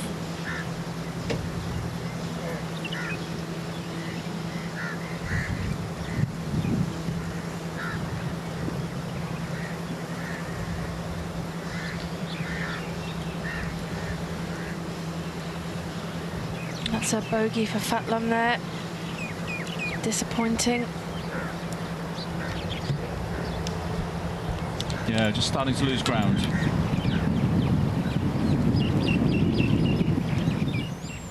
Great opportunity here for Charlie Hull to get to 9 under par.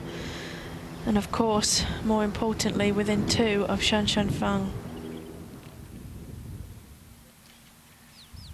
Now Ciganda out of the sand. Nicely judged by the looks of things. It's those Spanish hands. Now Hull for birdie. To go within 2 of the leader, Shan Shan Fang. And she does. Makes it look so simple.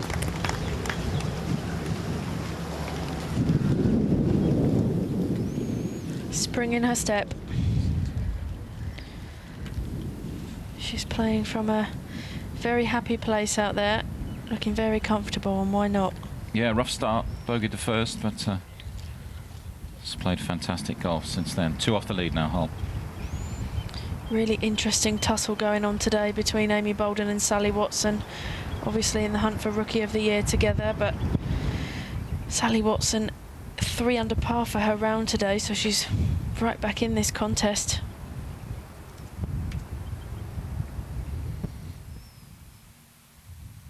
Just 1 shot now between Boulden and Watson. Yeah, it could be a very interesting weekend, couldn't it? Particularly with there's only €8,000 or so separating those two on the Rookie of the Year standings. And a big tournament this, of course, in terms of prize money, €500,000 event, so plenty of cash up for grabs.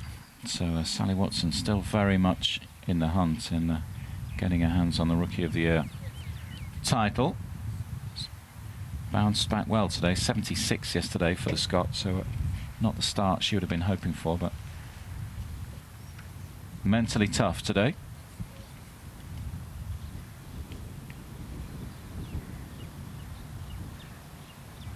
Leanne Pace has played out of the bunker, and she's left with this from about 12 to 15 feet here for par.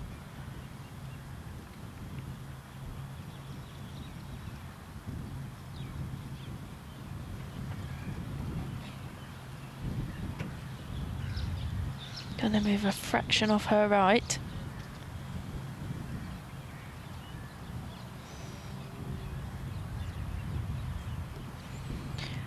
That's a drop shot for the South African.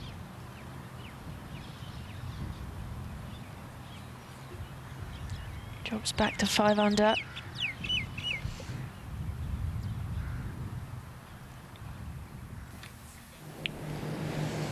Back to Charlie Hull. All eyes on Charlie at the moment. 9 under par. 4 under for her round. Dogleg left par 4 this 16th. Charlie opting with a 3-wood here.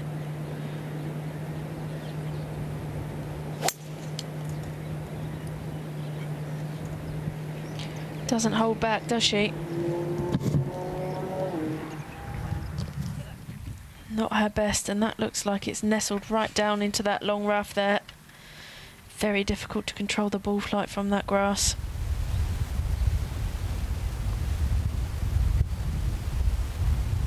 Back to Saganda. We saw her out of the sand. This is what she left with. Good up and down for the Spaniard.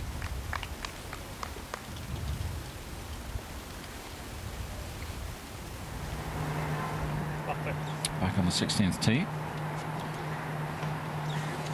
Number 2 on the order of merit list, Gladys Nasira.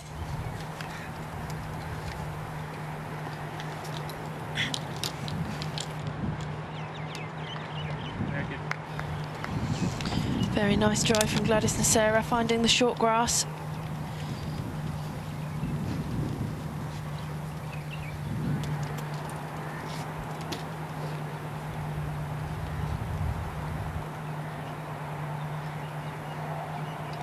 That's where they are, over in the distance, beyond the trees.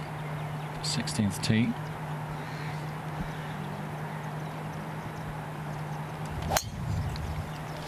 Yeah, great drive. All 3 of this group have played good golf over days 1 and 2.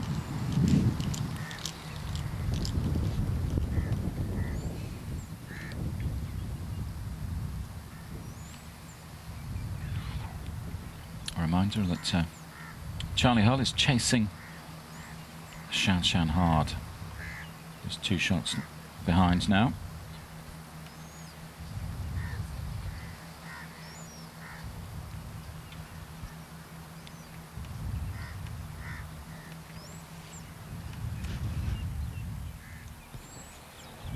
Back on the par 3 15th.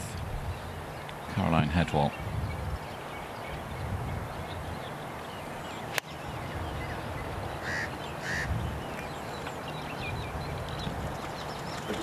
Projected cut is currently at 2 over par, which is actually a lot higher than we thought yesterday.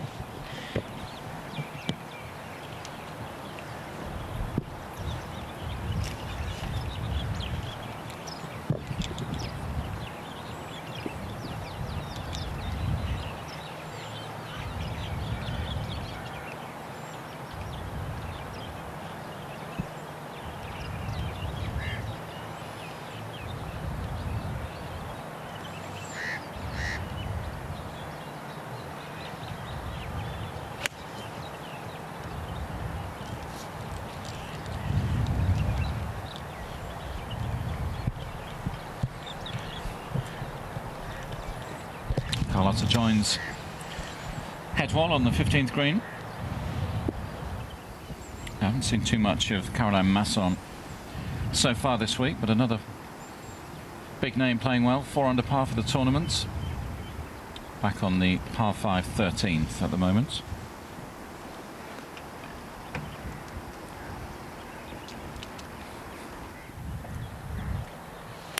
Pace up on 15. Looking to bounce back from that bogey. It's not going to be far away.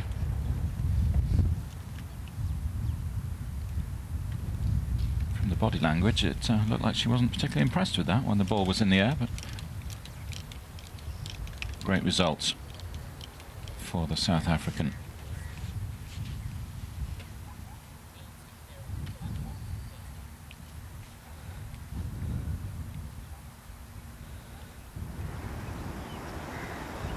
Valentine Darry in the sand. 2 under out of 70 yesterday, day 1. Started today very well indeed. Couple of birdies inside the first 3 holes, but it's just been pegged back a touch since then.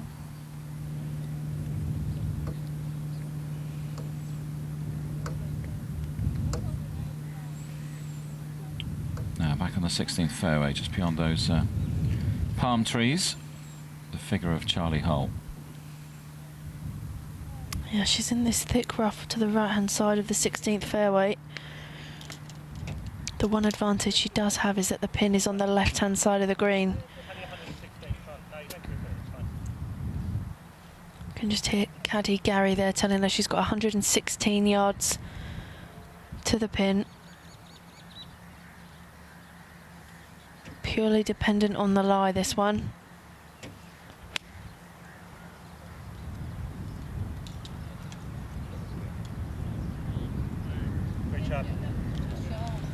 Very nice.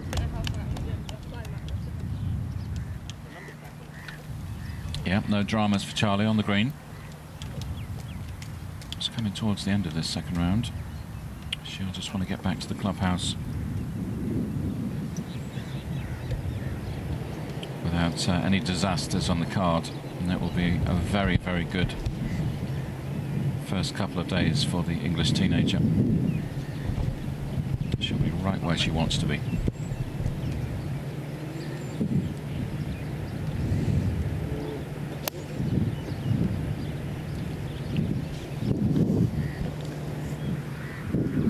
Oh, brilliant from Nasira.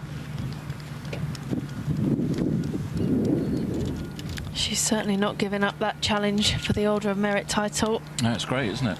Got a couple of very strong storylines developing, because you've got Charlie chasing Shanshan, you've got the battle for the title, and then almost a subplot, Gladys chasing Charlie. Sneakily in the background. Yeah. I was going to say, this figure definitely has to be Klara Spilkova, always adventurous with her outfits. Defending champion back on the 16th. Very nice indeed. This 3-ball playing some fantastic golf.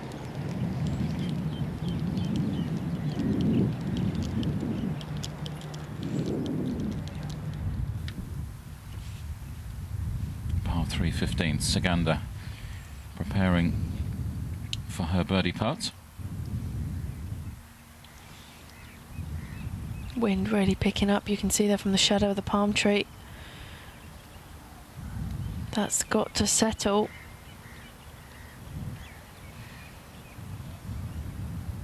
Not happy with herself. Very awkward distance she's got now for her par 3.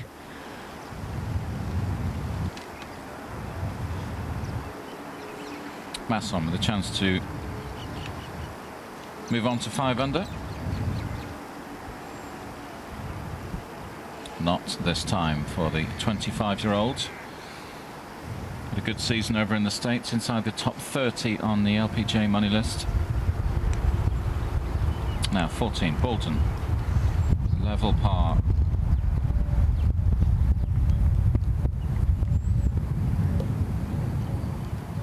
Wrong side of that green, that will leave her with a long putt.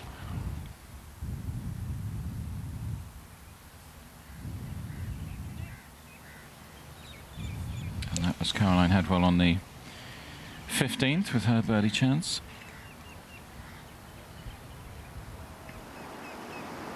Let's go back to the unmistakable shorts of Clara Spilkover.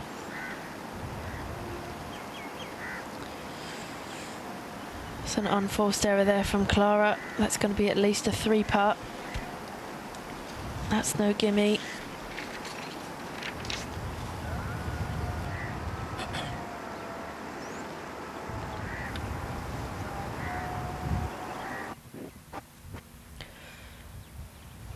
Leanne Pace has this for a birdie too after that fantastic tee shot into 15. We've just seen Charlie Hull convert her birdie putt here. Can Leanne do the same?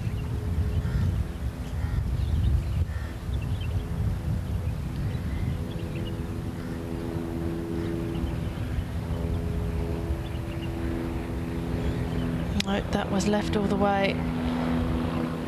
I don't think Leanne will mind me saying that that wasn't her finest putt.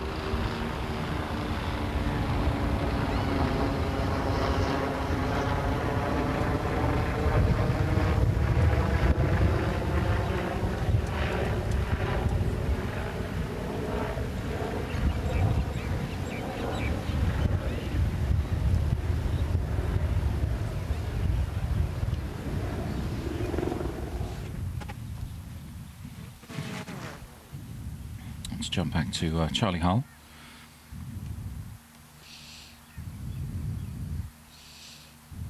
From long range here at 16. What a great effort that was. Yeah, another great putt from the 18-year-old from Northamptonshire in England. That's an error from Sigander as well. 3 putts on the par 3 15th. Yeah, the first blot on Carlotta's card today, first drop shot for the Spanish star. Back to Charlie Hull to tap in for par, another hole negotiated. And 2 great chances coming up as well at 17 and 18 for Charlie.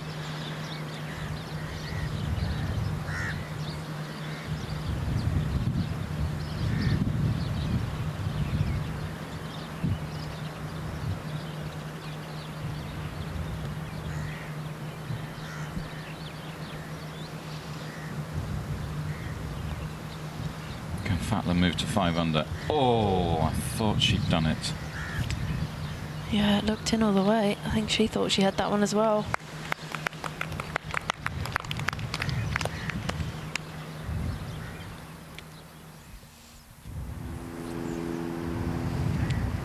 Right, come on, Clara. Let's get off this 13th green. And she does. Got there in the end, but a disappointing hole.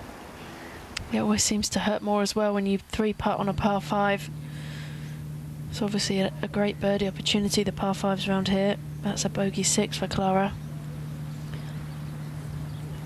Now Nasera with a chance to get back to within a couple of shots of Charlie Hull, of course, in that battle to win the Order of Merit.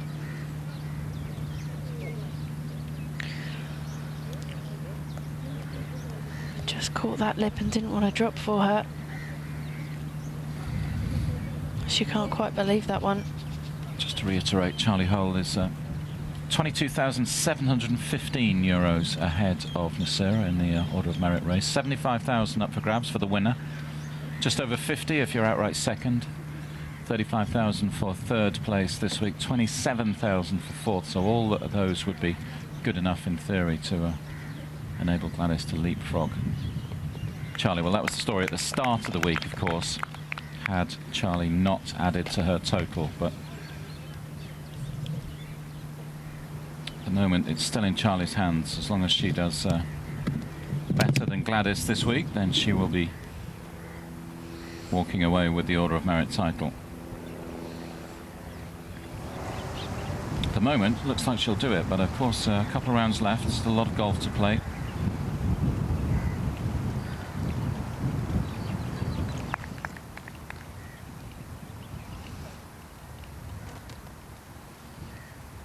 Onto the 17th tee.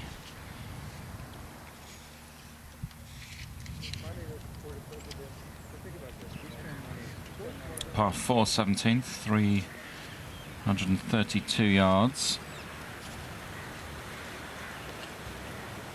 And then the players will finish with a par 5 18th over the water.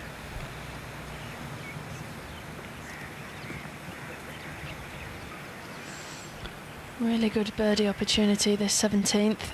All about position from the tee though. You have to be on the left-hand side of the fairway to be able to attack that pin position. We saw several times yesterday a few players finding that right-hand side. You then have to negotiate with the palm trees with the option of hitting over them or under them, but they're definitely in your way if you're down that right-hand side.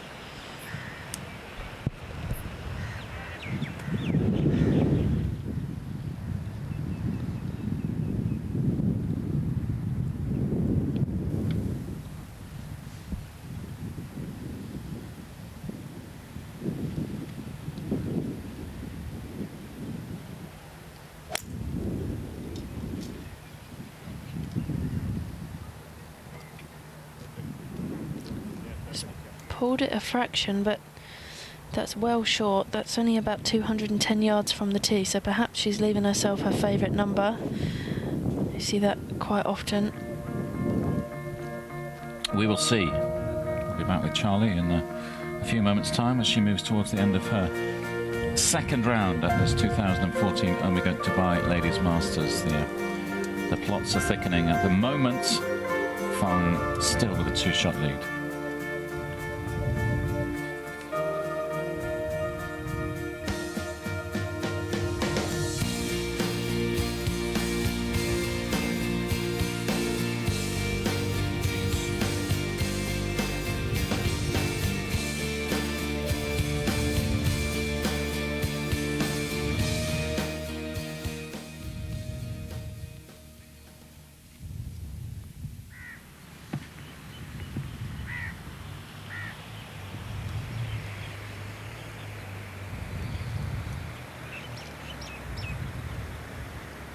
Up next on the 17th, Fatlam, the winner last year.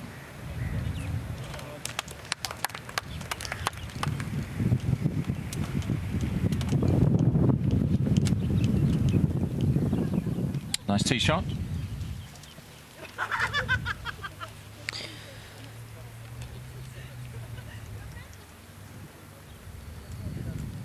Sarah has also played a tee shot on 17, so we will track her ball down in the next few moments. It's great that Gladys is challenging, isn't it? It's what we wanted at the start of the week, but you can never guarantee that both players play well, can you? Exactly, especially when they play together. You know, you never know how they're going to react to that. Both players responding nicely. And as you referenced earlier, Charlie, the race to win the rookie standings is hotting up as well. Amy Bolden in the lead at the start of the week. Yeah, less than €8,000 in it. And now Amy Bolden and Sally Watson are just a shot apart on this leaderboard, so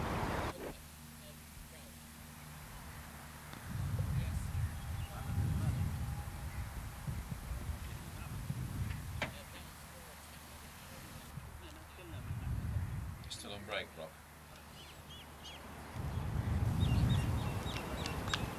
Bolden in for par.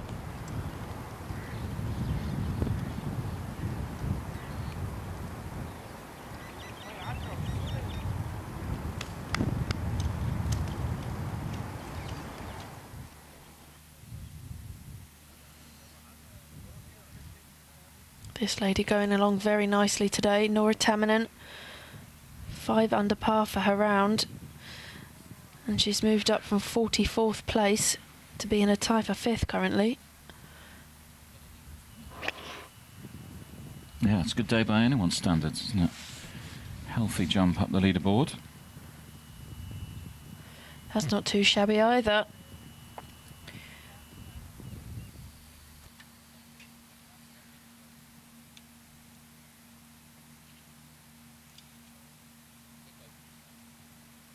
Shanshan Feng still out in front in the clubhouse, 67 today to add to that round of 66 yesterday. 11 under par for the tournament, but Charlie Hull has played some supreme golf so far today. Let's not rule out Nasira as well, still hanging around. 6 under par.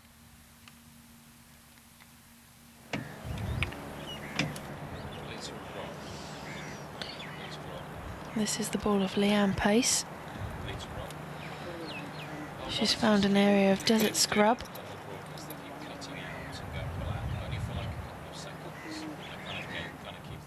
Just to the right of this 16th.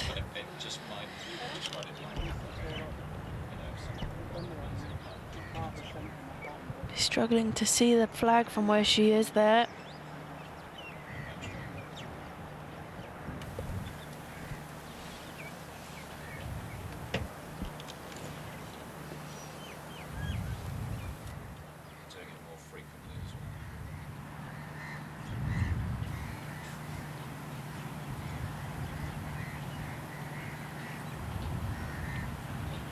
Great idea of the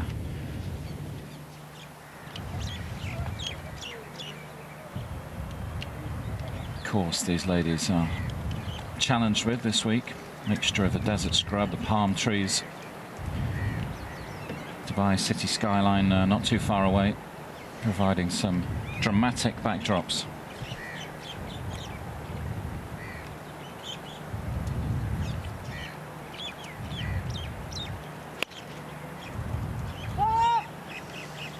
Oh dear. Never nice to have to scream that one out. Still going. Some nice footwork from the gent in the blue shorts. And that's still going.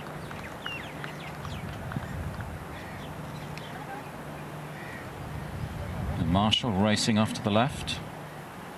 Well, she's about pin high. I like the way you're looking at the positives there, Charlie. Just a little bit wide. Leanne Pace slightly mystified as to exactly what happened there. Let's see what Saganda can do.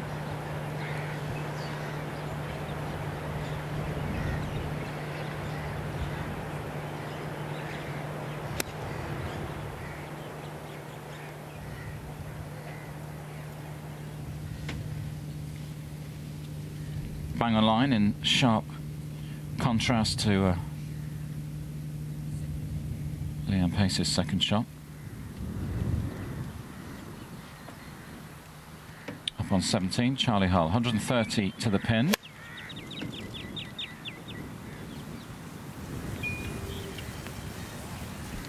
Oh, fabulous. Once more.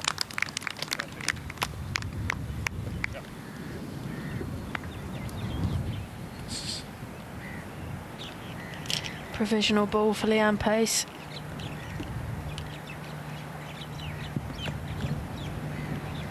Sure exactly where that one's finished up either. Struggling a touch on 16, Leanne Pace.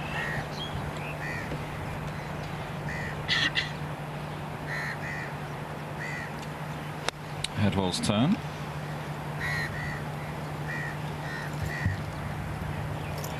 Oh, brilliant. Best of the lot. Yeah, needs some magic as she finishes her second round. It's level par for the tournament.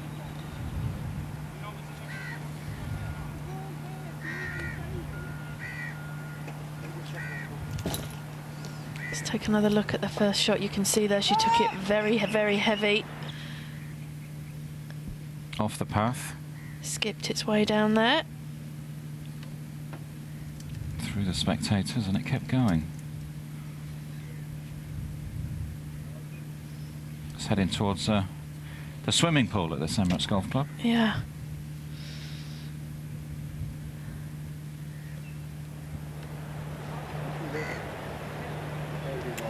Just trying to figure out exactly what she has to do next. Leanne Pace will be back there in a moment. Let's rejoin Gladys Nasira. 17th, her second shot. I think we should expect this one to be quite close.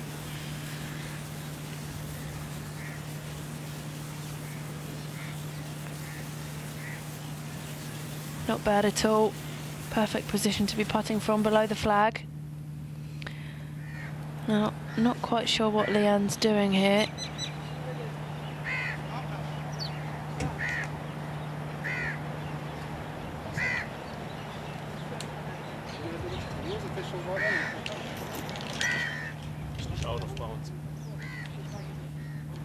It's not.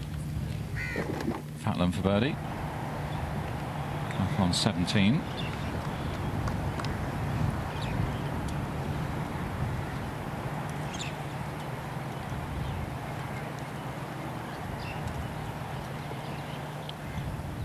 Started fantastically well today.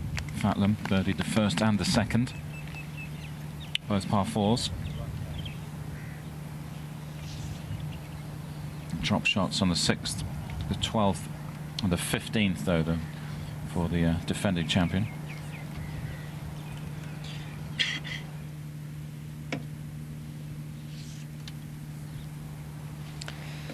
Clara Spilkova for birdie here at the 14th from across the green.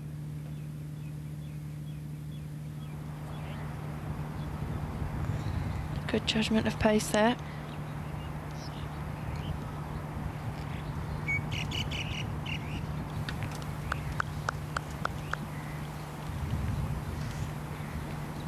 And it goes for Spilkova. Now back to Leanne Pace. So this is her first ball. The adventure continues for Leanne. We will follow it closely. Back to Gladys. Birdie putt on 17. That's going to be another par for the Frenchwoman.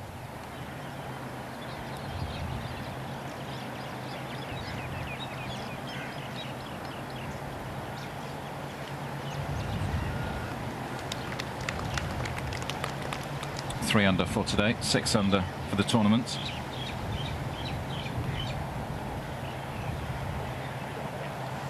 Another great couple of days for Gladys. She hunts down Charlie Hull on the ISPS Handa Order of Merit 2014.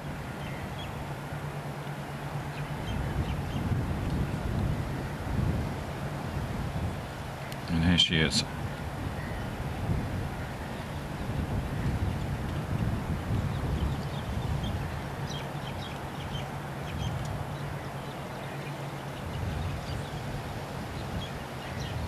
Another birdie putt for the youngster. Is to get within one of our leader, Shan Shanfang.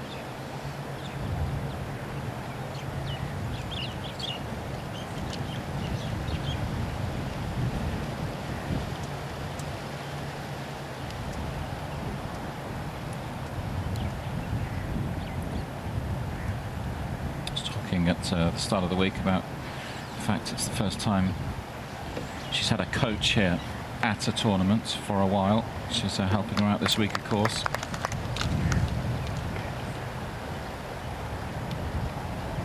Changed her putting stroke a touch after the British Open. Says that's working well. It's been a key to her success over the last few months.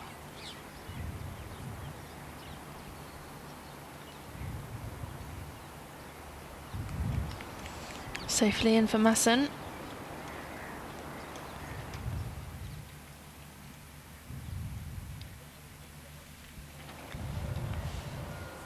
Par 3 15th, Bolden for birdie.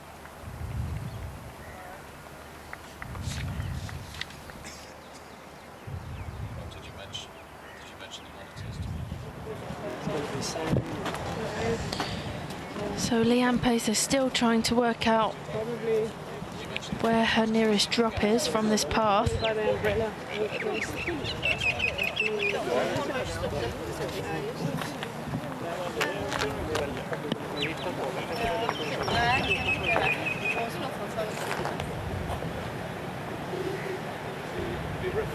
Must make it worse when you've got TV camera over your shoulder as well. It's not really the time you want to be on TV, is it? No, it's not like you've just made eagle. When you feel like giving the camera a wave, she's probably thinking, please get that thing out of my face.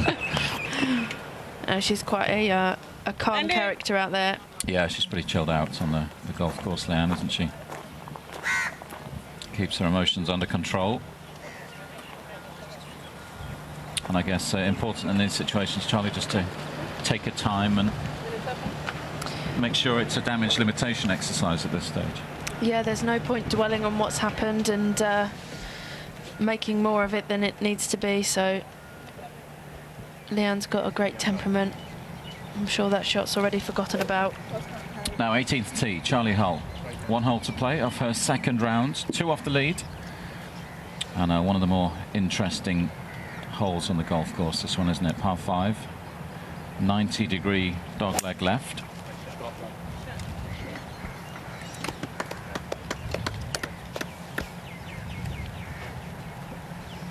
Very nice shot there from Charlie Hull, splitting the 18th fairway.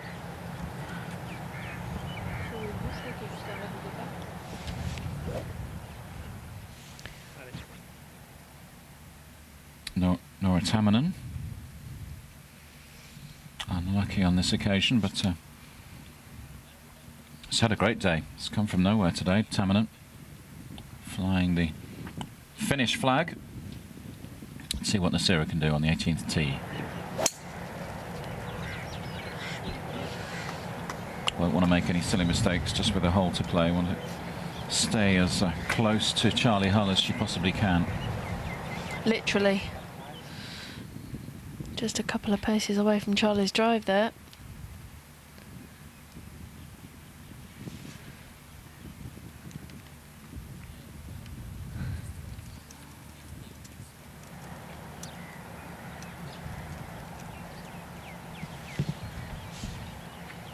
Last to play off the 18th.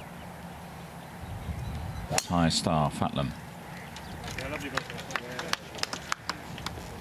All 3 safely away by the looks of things.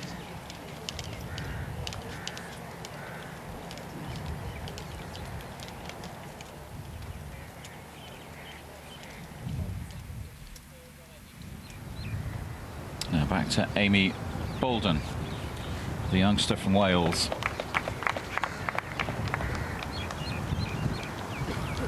Now, we referenced this a little earlier on today. Amy's slightly unusual journey to work. This is the Jebel Ali Resort, where some of the players are staying.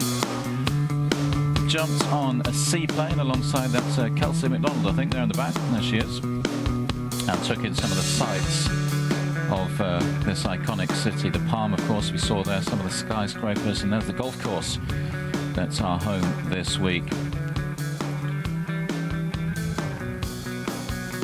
Looks pretty cozy in there, but looks like they're all having a good time. Definitely one of the quicker ways of getting to work in this part of the world. And that's Dubai Creek, where they landed the seaplane and then jumped in a car, and from there they were at the golf course in a matter of moments. Nice ride if you can get it, Charlie. Absolutely, yeah. Even time for a selfie as well, so. There's always time for a selfie. Always time for a selfie. Has that selfie appeared on any social networking sites? Not yet, but I think No. Amy will probably put it on Instagram later.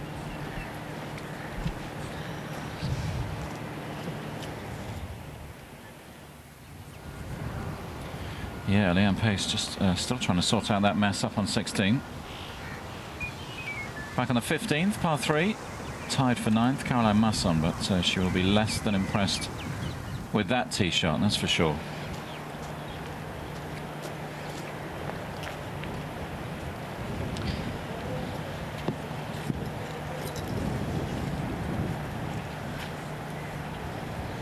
She's got a ball, that's a start. Yep, figured out her nearest point of relief.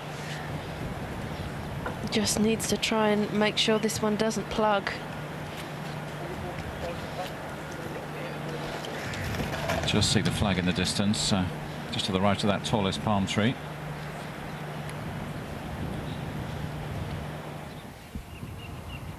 Back on the 15th tee. Clara Spilkover, 2 under for today.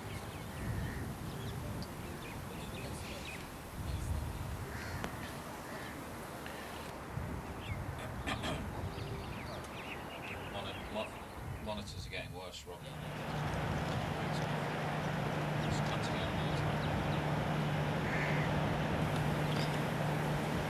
Very tricky shot here for Leanne Pace. Ball slightly below her feet. Almost going to have to play this one like a real bunker shot. This is obviously just in the scrub land.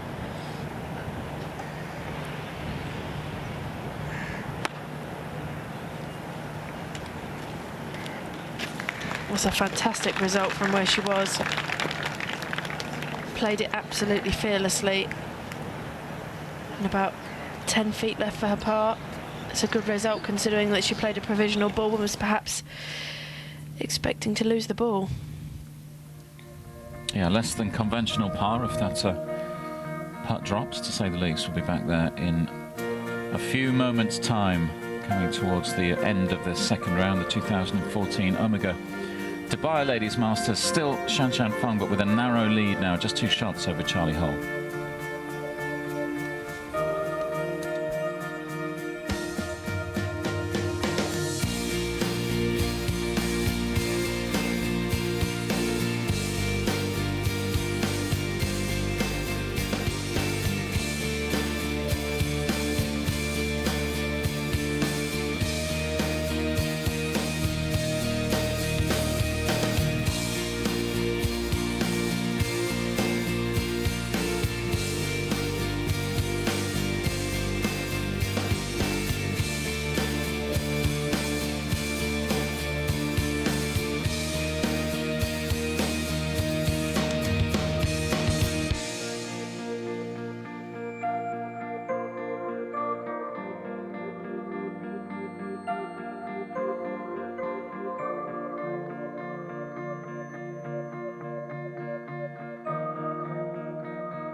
Back to Leanne Pace, but the putt slips past.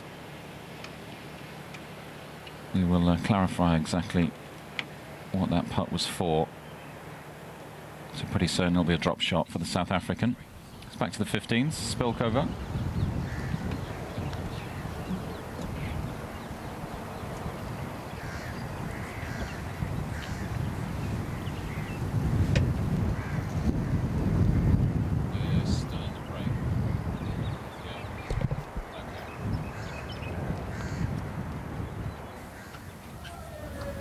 Now over onto the 18th hole, par 5 18th.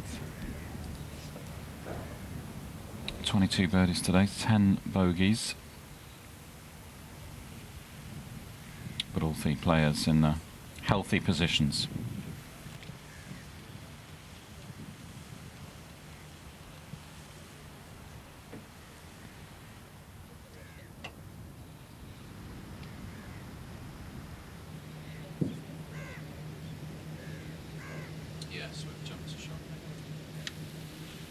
So all 3 players in this Hull Nasira Fatlam group have played their second shots.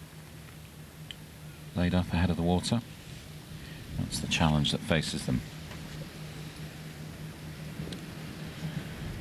I think she's just laid back a little further away, so she has a full shot into this flag. Can't have much more than 100 yards here. Oh no, you're kidding me. Goodness, that's an error. 110 yards to the pin. Not the result Charlie was looking for. That's how it can bite you, this hole, isn't it? Yeah, she just looked like she tried to take a little bit off that shot. Just have another look, so you can see there she's holding off her finish, trying to play a little punch shot, and that's the danger of this hole. I said it earlier on, it's really important to hit this shot over the pin. It might mean you have another 10 feet or so, but at least it's on dry land. So Gladys gets on. 106 to the pin. A much safer route over the water for the French woman. She'll have that for birdie.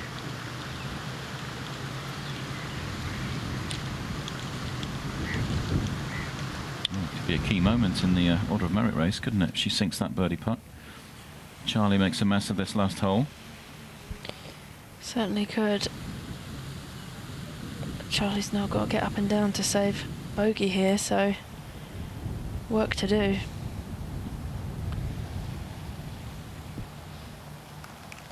Good shot from the defending champion. This was well, she pretty much won the tournament for herself this time last year in the final round.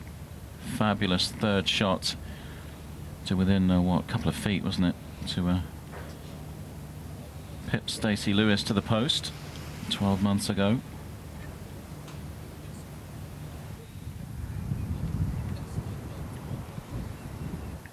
Caroline Masson, par attempt at the par 3 15th. Just hung in on the left edge there. Yeah, in the side door. We're hearing it was a bogey in the end for Leanne Pace on the 16th. She'll be relieved to climb onto the 17th tee, I would imagine, after the events of the last 10 or 15 minutes.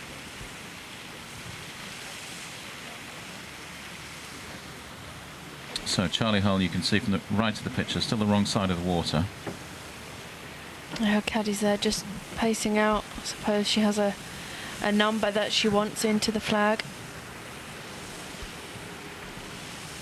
Such a disappointing error from Charlie Hull. She's played so well today.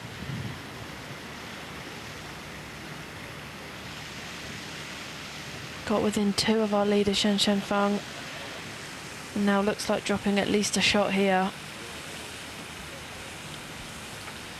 I wonder if that's just a little bit of tiredness creeping in, end of a long day. Could well be. I mean, the one problem we have here, obviously the hospitality stands are fantastic, but they are windbreaker. They block the wind. So from where she stood, she perhaps can't feel the wind. When the ball gets above the height of that hospitality area, the wind can knock it down, and perhaps that was the problem.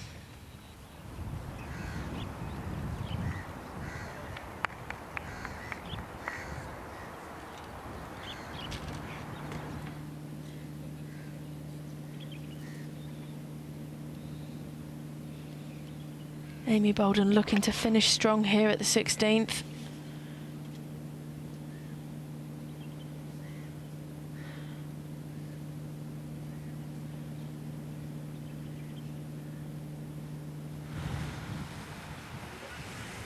And back to Charlie Hull. Still deciding what she wants to do here.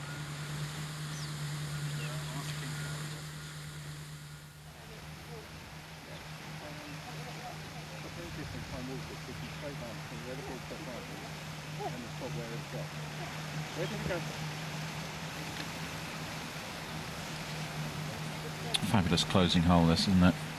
It has always thrown up a fair bit of drama over the years, both in the ladies' tournament and the men's European Tour event held at this venue, the Dubai Desert Classic.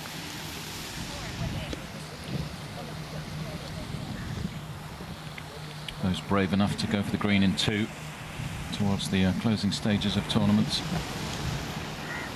Colin Montgomery did it famously, didn't he? To earn himself the title. Nice to see Mel Reid playing some good golf this week.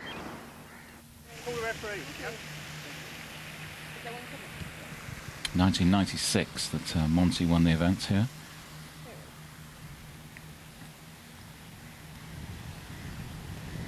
Watched an interesting programme on the plane coming over actually about the history of that event, the Dubai Desert Classic, and they interviewed Monty about that shot. Said he just made the decision that he had to go for the green in 2, took a driver off the fairway, hit it absolutely perfectly, and won in the title that year. And they got him back on the course to try and recreate the shot. with modern technology, couldn't do it. He said that's how well I was playing that day. Really interesting, wonderful program, particularly the pictures of this golf course back when it was built in '88. Some fabulous aerial shots of the course. When you consider all the buildings, the developments around the course today, there was nothing around this place. Just a green square in the desert back in '88. Amazing illustration of how Dubai has grown over the last 25 years or so. Yeah, how times have changed. How far is it from here?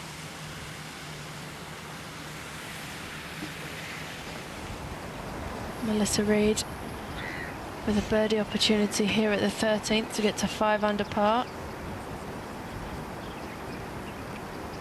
Very quick.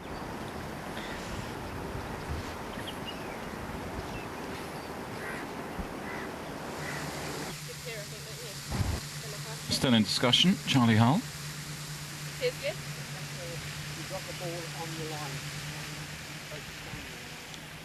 Just making sure that she drops the ball in line with the point of entry.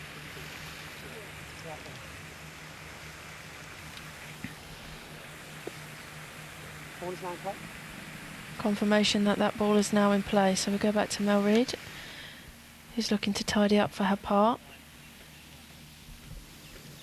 And she does, going along nicely, Mel.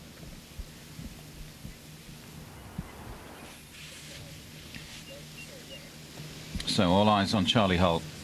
Could be an important few moments for the 18-year-old.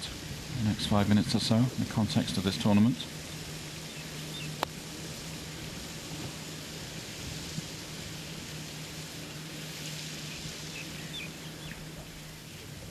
And that's what she's faced with. We shall have that for our bogey 6.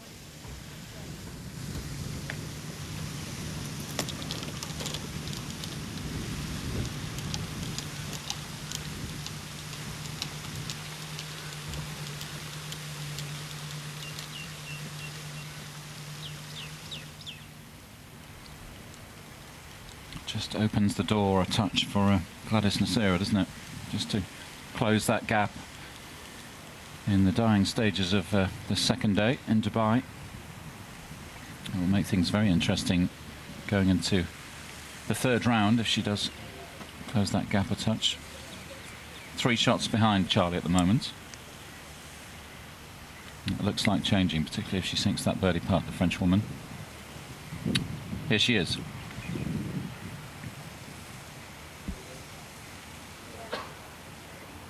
Just didn't break from that right side like she thought it would do. No, got the pace spot on, didn't she? It'll be a par for Gladys. And that's a second successive round of 69. That leaves her on 6 under par for the tournament.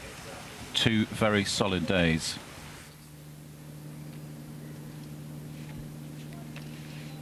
Amy Bolden for birdie here at the 16th. Agonisingly close. Bit of good news for Amy in terms of Sally Watson, a rival for that Rookie of the Year title, though, as bogeyed 14 and 15, the Scot, so back to 3 over for the tournament. So 3 shots between those 2 players now. Yeah, worth noting as well that that's also outside the projected cut line, so if it was to finish as it stands, Amy can play the weekend relaxed because that's the Rookie of the Year title done and dusted.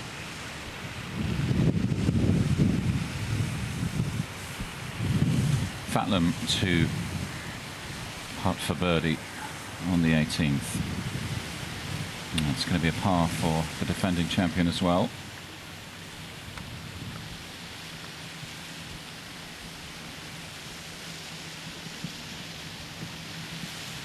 Struggled on the back 9, bogeyed this 12th and the 15th.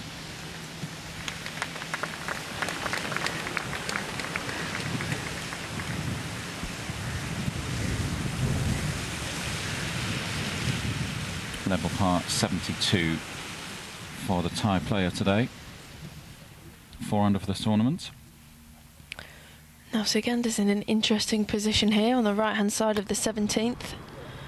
in among the palm trees. Found a way out though, and who needs to be on the fairway? It's a very good result from where she was. Now, big putt for Charlie Hull. Wonder what she'd give for this to drop. So close, isn't it? Yeah, it was a good putt, but it's a disappointing end to her second round. Makes a bit of a hash of the par 5 18th. And that pegs her back to 7 under par, so that means she's 4 off the leader, Shan Shan Feng, and just 1 ahead of Gladys Nasira now in that battle to win the money list.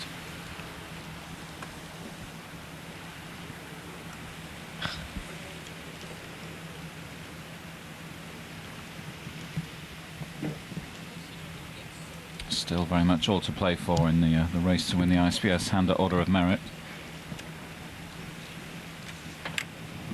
And it gives Shan Shan a bit of breathing space at the top, doesn't it, going into Saturday? Friday, should I say. Still can't get used to us finishing on a Saturday. Yeah, not quite the finish that Charlie Hull was after there.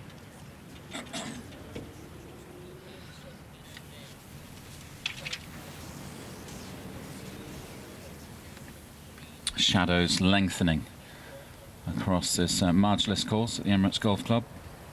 Just gone 4 p.m. local time. Coming towards the end of the second round, this 4-day tournament, €500,000 event.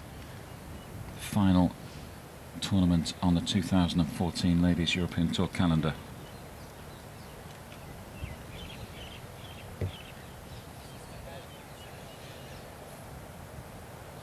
Siganda for birdie here at the 17th, and what a result that would be, considering her position off the tee.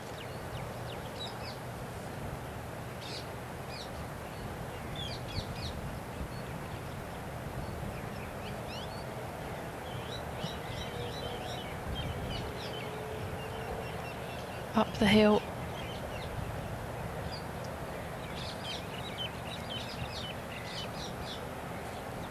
Work left in that one for the Spaniard.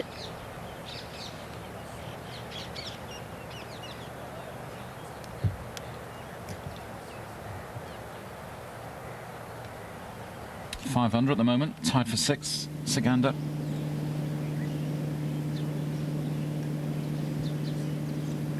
Now Valderi over on the 16th, birdie putt. Lovely putt from Valderi. That certainly helps the scorecard, doesn't it?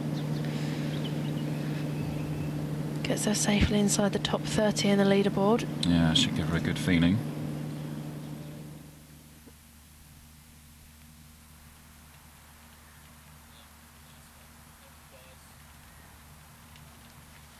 But there is confirmation that Shan Shan Feng now has a 4-shot lead. Still plenty of quality just behind her on the leaderboard, of course, so still all to play for.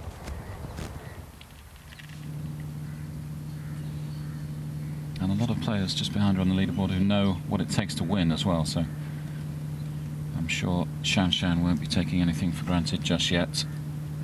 As for Charlie, she'll have to bounce back from the disappointment of that 7 on the 18th.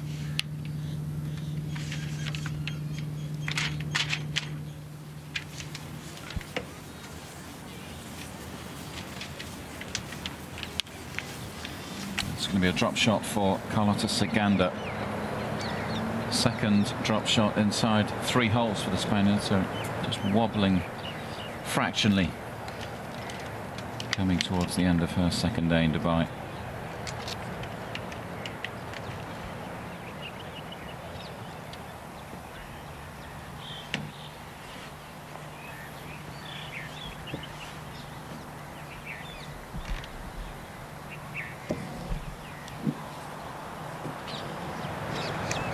Caroline Headable for par at 17.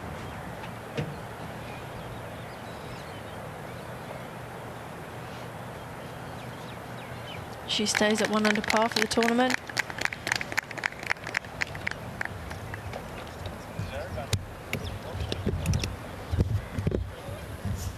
alongside last night's overnight leader, Karen Koch, who's 5 over par for her round today. Yeah, not the day she was looking for, is it? She was the first to admit that her 66 on Wednesday came as a bit of a surprise.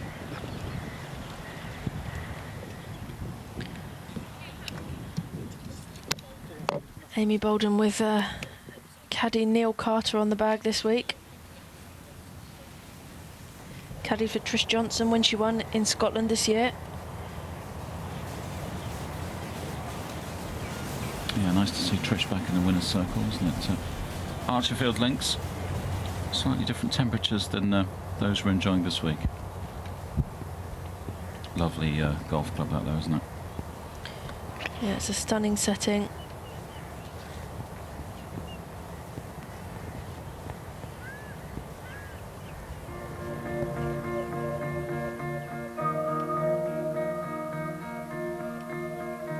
Moving towards the end of day 2 of this 4-day Omega Dubai Ladies Masters, Shan Shan Feng with a 4-shot lead after her 67 earlier on today. Good round of golf for Charlie Hull, but a disappointing end to her second round.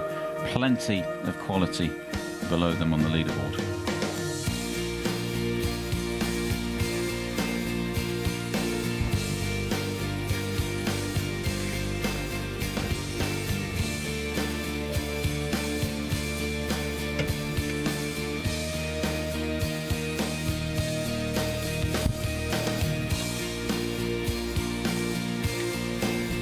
Too many players left out on the course now. Many of these, of course, played this morning. The likes of Felicity Johnson, Holly Clyburn down there at the bottom of the leaderboard. A few left out there, though. We'll be hoping to finish in style, move a little bit further up the leaderboard. All those players on 4 under par. Be hoping to jump up to page 1, as it were. It'll be Shan Shan Feng out on 11 under, who will be leading the way going into Saturday. Certainly doesn't look like anyone's going to catch her unless something extraordinary happens from those just below her on the leaderboard over the next hour or so.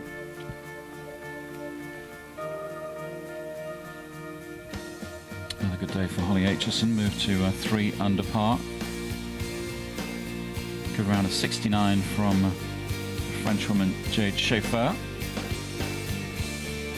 Minjee Lee in the field this week as well. We haven't seen too much of her. Of course, a former world #1 amateur turned professional recently, and got a card to play on the LPGA next season. Out on the course, coming towards the closing stages of her round, 2 under par for the tournament.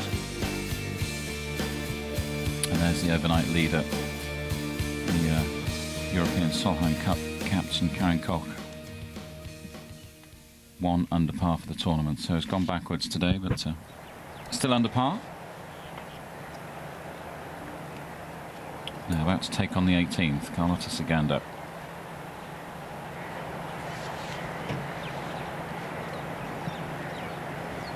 Currently 4 under par and in a tie for 7th place.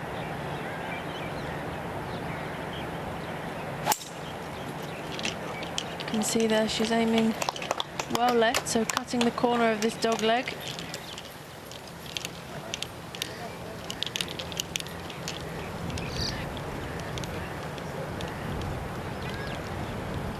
See whether that's been a successful attempt off the tee in a few moments.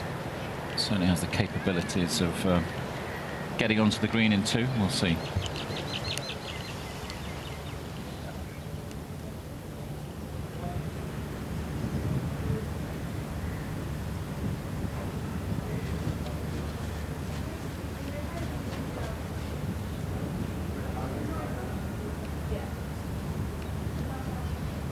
Ciganda Headwall Pace Group making their way towards the 18th fairway.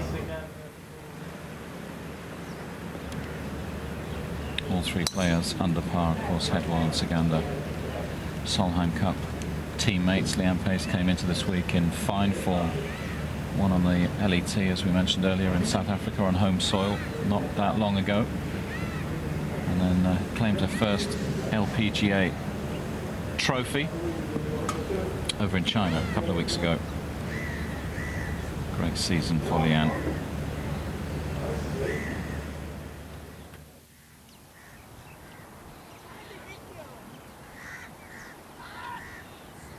Sarah Kemp in the distance on the 15th tee, the par 3. Yeah, another player going along nicely. Wow, definitely got away with that one. That was a very nice. Is she a member? Very nice hop off the bank.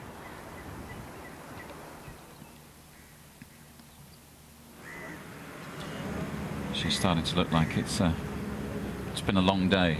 She's got that look about her, hasn't she? Yeah, she certainly has. After that adventure on the 17th. 16th, should I say. Bogey to 14th too, so not finishing her round quite as she would have hoped, Lian Pace.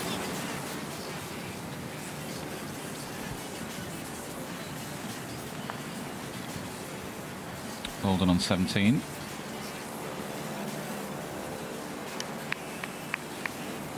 Sally Watson just to the left of the picture there. These players battling to win the rookie standings, playing alongside one another, opening 2 days of this tournament. So Amy will know exactly what Sally's up to, and vice versa. Sarah Kemp to convert that good fortune. How that one didn't drop, I'm not sure. Frustrating for the Australian.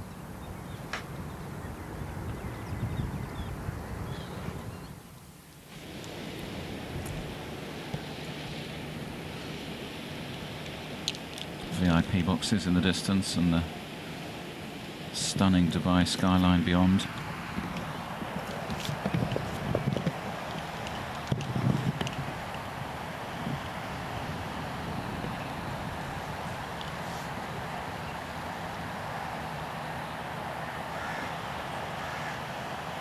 Lian Pace to play first.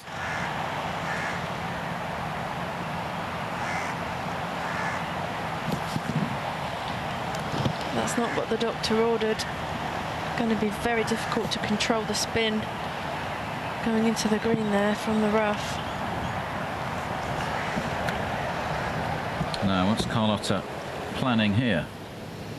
Well, she cut the corner off the tee, so I'm guessing this is going straight at the green. Yeah, she's done it before. I remember watching her make the green in previous years.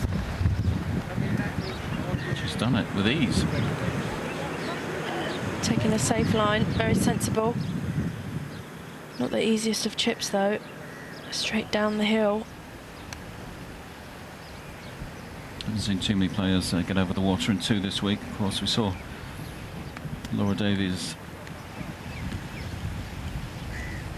more unusual route yesterday. Went around the left-hand side, if you like, up the 17th fairway, and then from the sand onto the 18th green to leave for an eagle putt. Headwell laying up.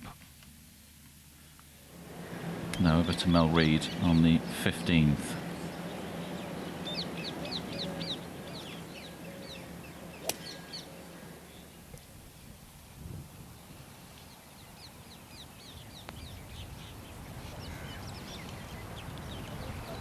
Safely on.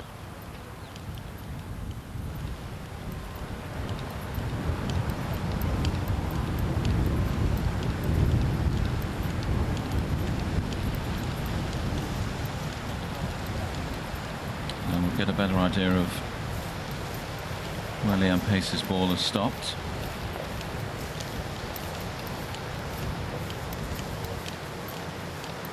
Carlotta says, see you later. I'm off to the green.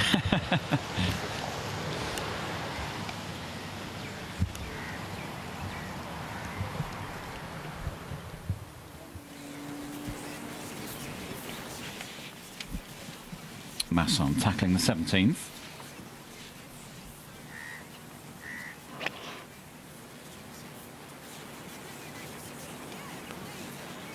What a shot there. Just a couple of feet for a birdie there on 17.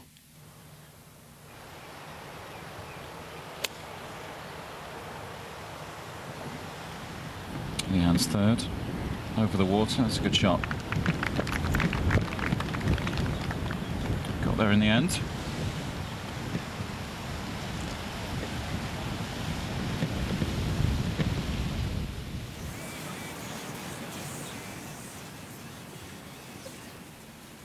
Spilkover still 4 under par.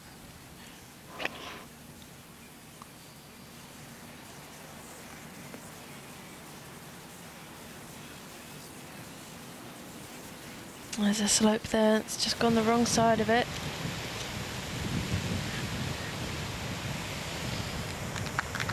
That's the first shot I've seen today that's actually got some spin.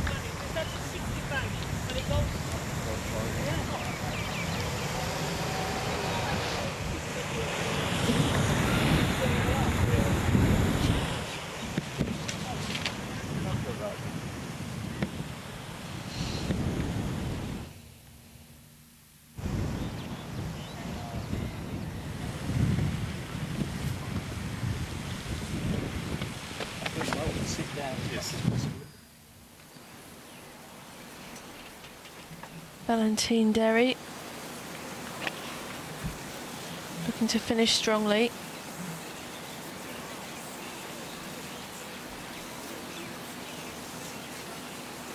It's Caroline Masson who's gone close there. Playing alongside Derry, and we saw Spilkover play a few moments ago. Now Saganda's third on the 18th. After that big drive and the monstrous second shot. Needs some delicate hands now, and she's done a good job of that. It's that awkward length again though, isn't it? She's let herself that a couple of times today.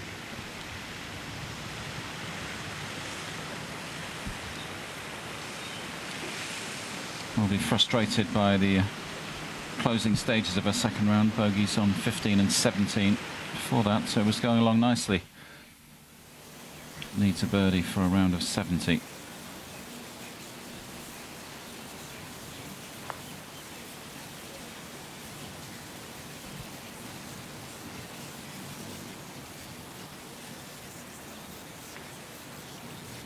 Valentine Derry, a winner in Turkey earlier this year. Finally got her hands on a trophy. She went close a few times. 2013 started looking like a tournament winner, and then finally got over the line in Turkey in May, and since then she seems to be always there or thereabouts. The French woman, pretty consistent performer.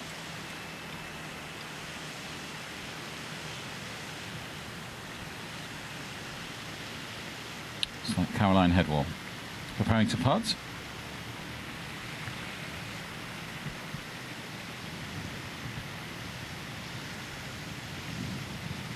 This to move to 2 under.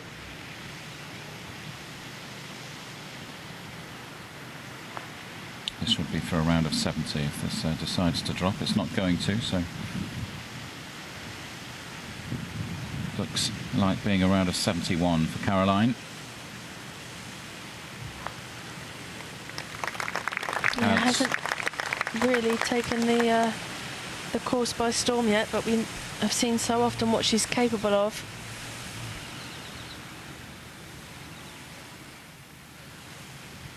Here's Becky Bruton. We were with her a little earlier today. Jamie Spence caddying for her this week. I was talking yesterday about how he's helped her out over the last 12 months or so in sort of a mentor role, but so it's been a big help, particularly yesterday when she played so well, to have Jamie on the bag, to have a player's look at some of the shots. That's how she tried to describe the benefits of having Jamie around this week.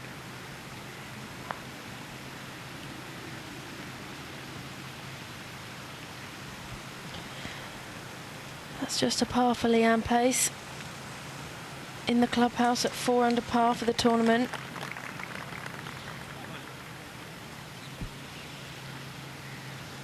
Yeah, it looked like it might have been a little bit better at that early on today. Birdies on 4 and 7. Just a little bit too erratic since then.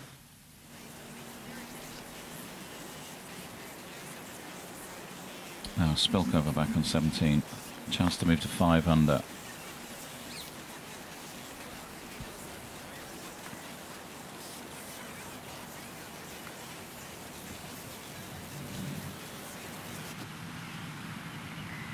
Sugandha not comfortable. She stands over that birdie putt on 18. Chipped up to here from the side of the green. Went for it in 2.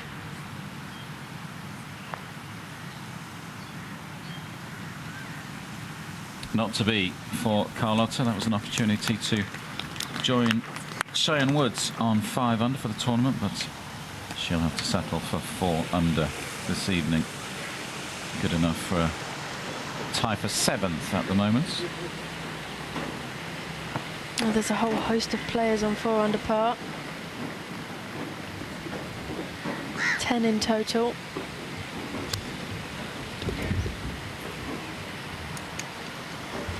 The end of another day's work for those 3. Into the tunnel and towards the scorer's hut underneath those VIP boxes. Yeah, fantastic clubhouse just beyond.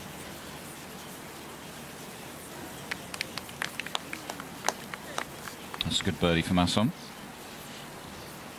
Looking to finish strongly.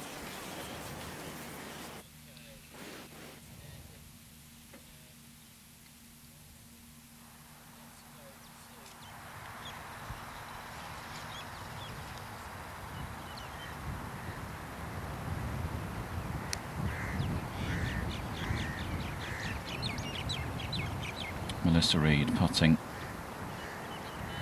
Lots of cracking putts, not going to drop, but beautifully judged. Looks like Mel's playing some good golf this week. Yeah, it's nice to see. I know she was working for the last week with her coach, Kevin Craggs. Been tweaking a few things.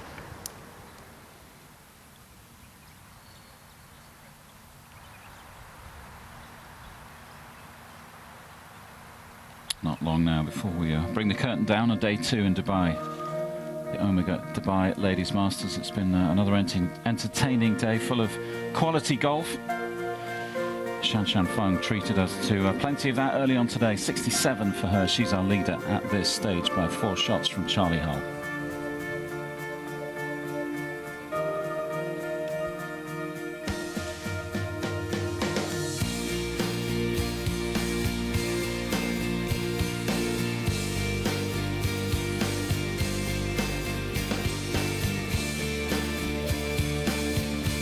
As we've been saying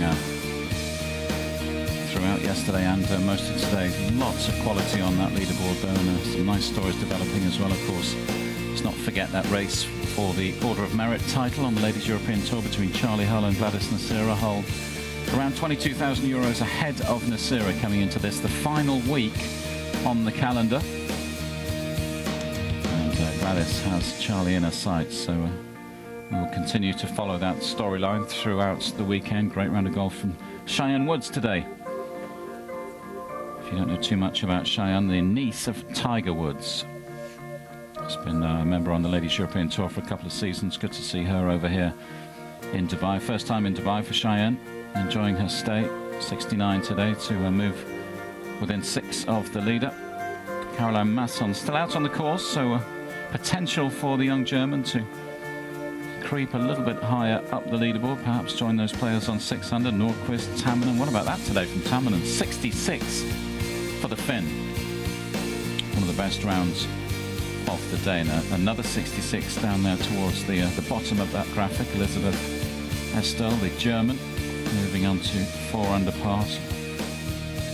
Plenty of good scoring out on this Majlis course at the Emirates Golf Club in Dubai.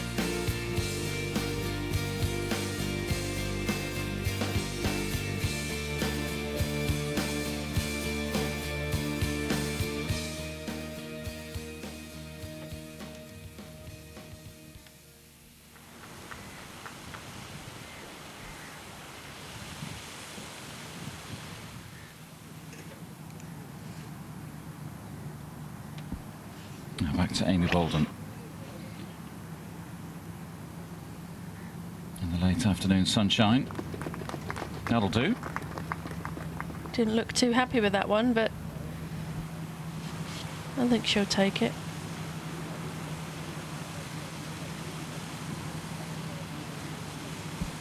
Sally Watson is incidentally still 3 over for the tournament, playing the 18th. Yeah, she needs a birdie here if that race to win Rookie of the Year is to continue into this weekend. Par or worse, and it goes to Amy Boulden.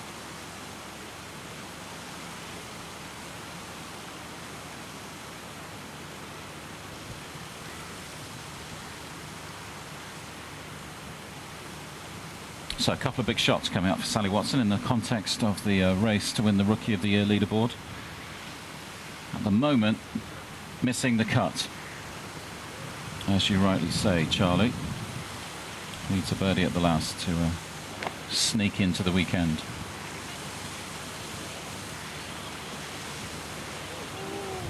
Oh, well, well, well. Anything you can do, I can do better. Fine shot from Watson, and that, well, a decent putt might just keep that race alive. Yeah, I just wonder if she knows it. She looked like she was a bit pumped up then. Just wonder if those boards up by the 18th there reveal what the projected cut is. Perhaps she knows exactly what she's got to do. Playing alongside Minjee Lee.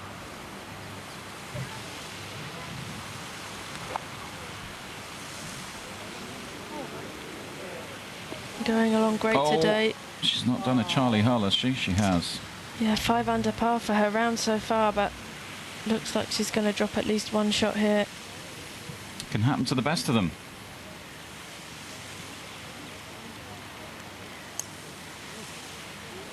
Just trying to be too cute with that pin position.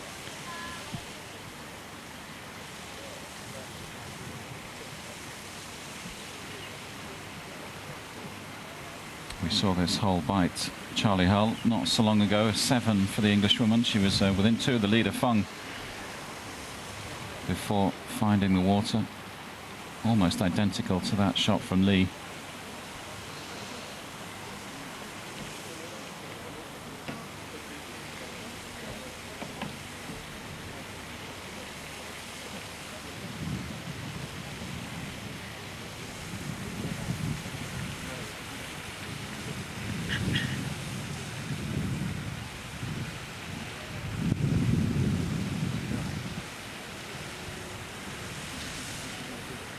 Big putts coming up for Sally Watson. Just to reiterate, just under €8,000 separating Boulden and Watson. It's a big deal winning the Rookie of the Year race. Some big names who've won that title over the years. Both Boulden and Watson said that it's something that they wanted to achieve in terms of the context of their careers. Of course, Charlie Hull won last year, didn't she? She certainly did, and it's one of those things, you can only win it once. And when the opportunity's gone, it's gone forever. So, yeah, both of them would be wanting to have that title. What an incredible shot from Minjee Lee. Well, that's what she's capable of. It's the talent she possesses, the young Australian, former world #1 amateur. Another of the group of players in Dubai this week who've made the long journey over from Florida after Q School on the LPGA Tour that finished pretty late on Sunday.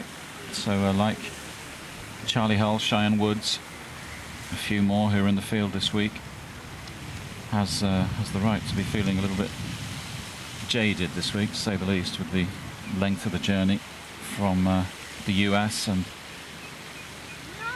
the time difference, the jet lag.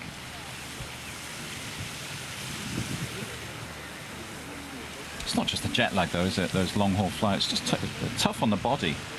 You know, staying in one place.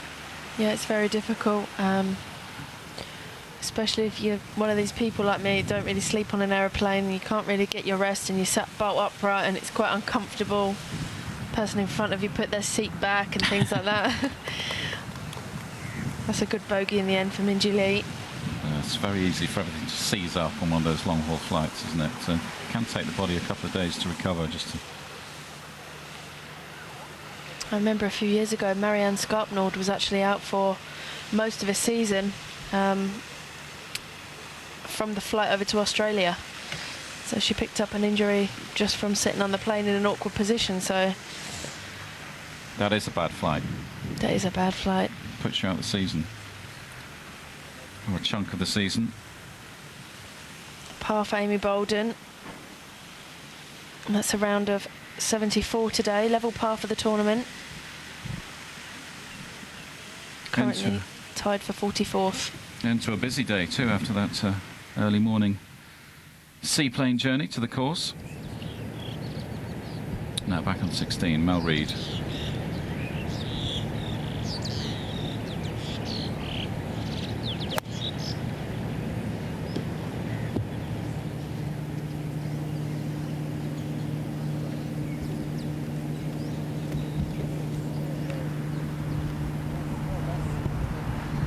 Lots of work going into this putt for Sally Watson. There's a lot riding on this. Not only is it to make the cut, it's also to stay in the hunt for the Rookie of the Year award.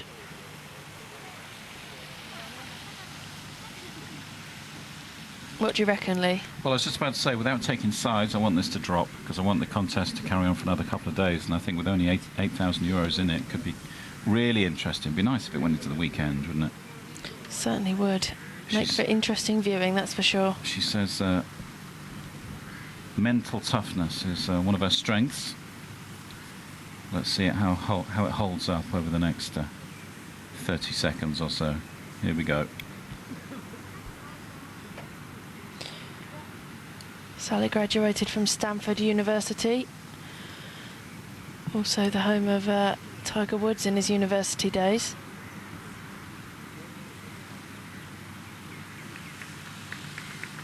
And she holds. How about that? Pressure putt. Nice reaction to it. Did look like she realised how important that putt was, didn't she? A fine putt and a hug between the two contenders for the Rookie of the Year race. Impressive, Charlie.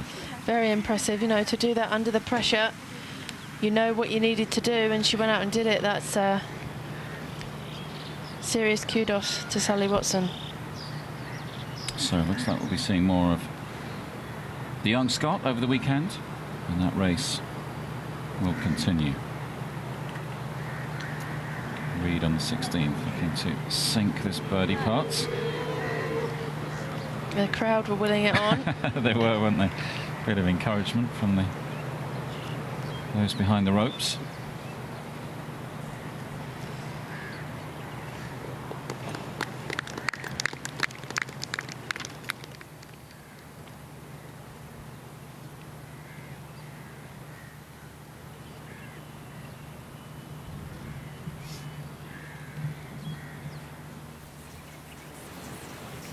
Back on the 17th fairway, Sarah Kemp, 4 under for the tournament.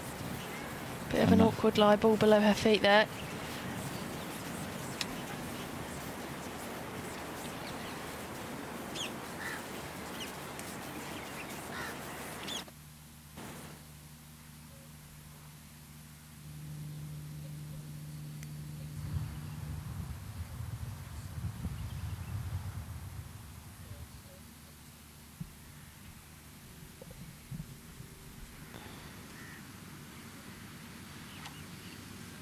Still a little bit of a breeze out there on this Margilis course.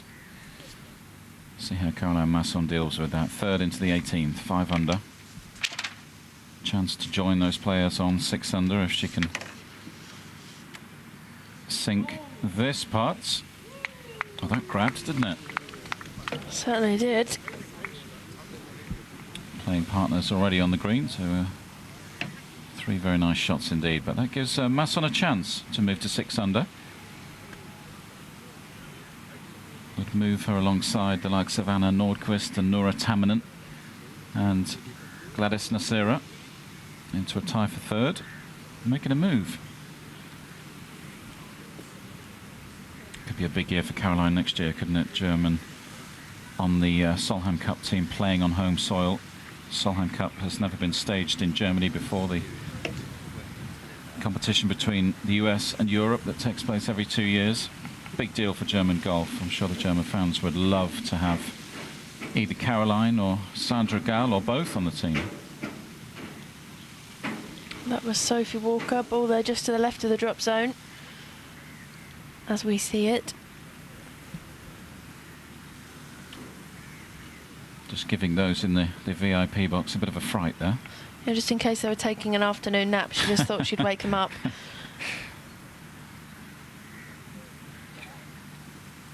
They're all just getting out from under the table now.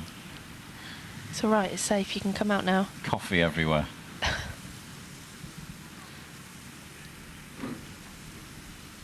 Had a 2 on the 9th today from Sophie Sonderlo, who was in the right bunker, and then holed out from there, so I don't think we'll be seeing another one of those this week. What a shot. That's a long way back, isn't it, that right bunker? Yeah, she must have had some 150, 160 yards. Back with Sarah Kemp. Rattles past.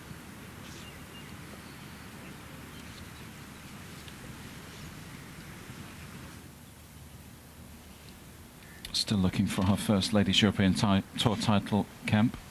She's come close a couple of times. Mixes her schedule between Europe and the US.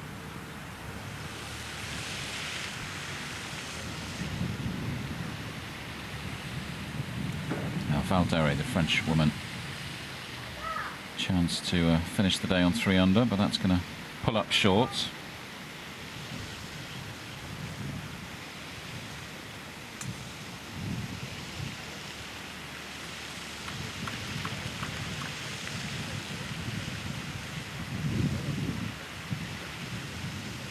Another of those players who started the day very strongly. A couple of birdies inside the opening 3 holes. Bit of messy stuff in between before a birdie on the 16th.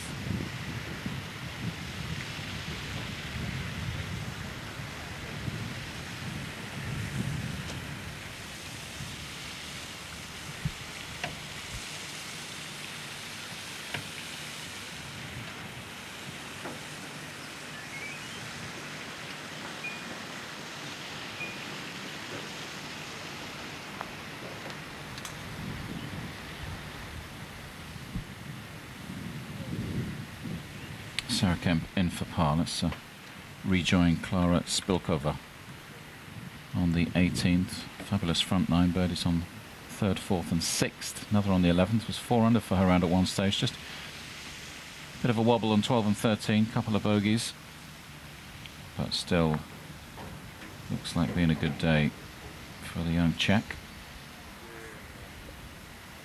That'll be another round of 70 for Klara Spilkova. Solid, couple of 70s. 4 under par, 7 behind the leader, Shan Shan Feng.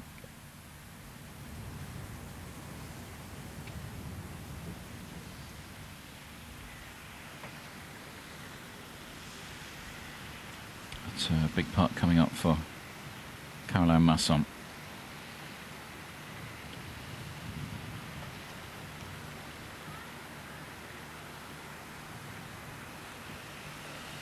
Came close to winning on the LPGA Tour recently. So comes into this week in pretty good form. Inside the top 30 on the LPGA money list this season. Second at the Blue Bay LPGA event in China. There's an Asian swing on the American Tour not so long ago, which coincided with an Asian swing on the Ladies European Tour. So a lot of the world's best golfers over in Asia for 5 or 6 weeks. Caroline, one of those. Played good. Second at the Blue Bay and then tied 8th in Malaysia as well.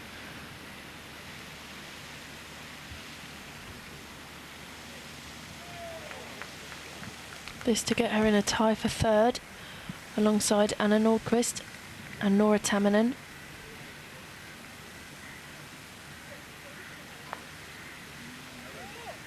No, never liked it, did she?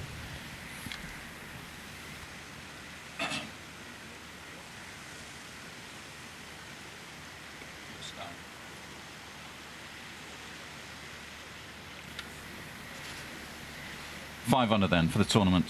A couple of good days for Caroline Masson. Not too far away. 6 behind the leader.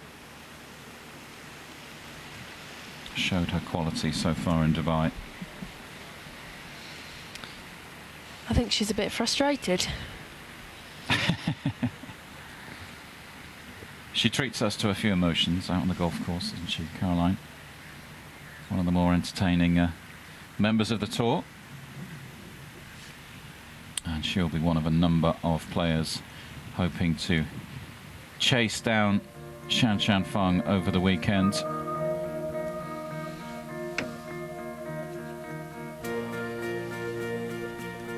Pause now.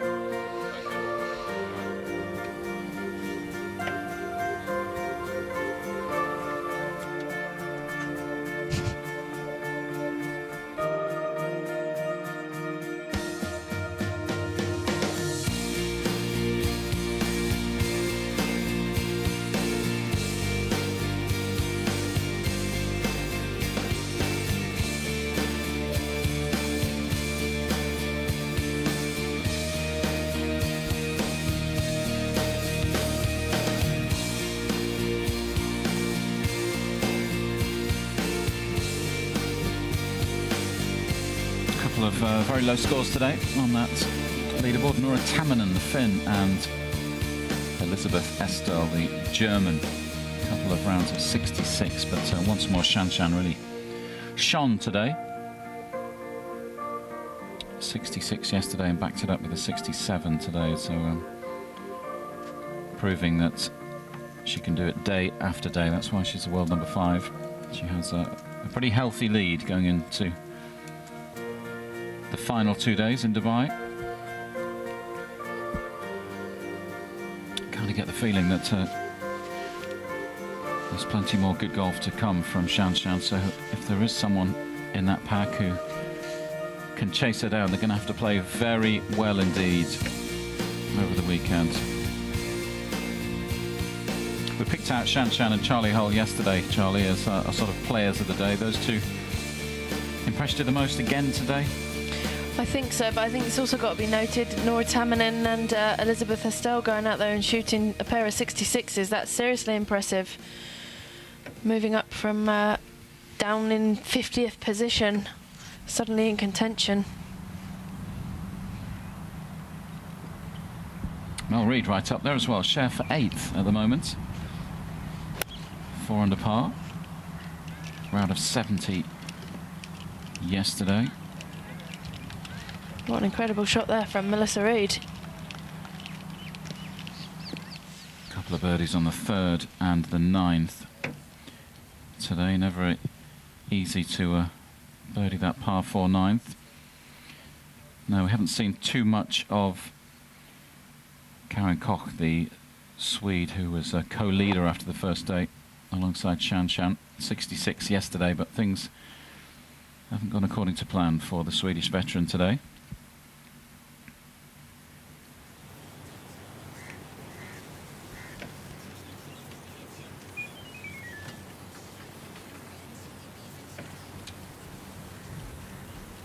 Mel Reid playing alongside Sophie Gustafsson and Nikki Campbell over the opening couple of days.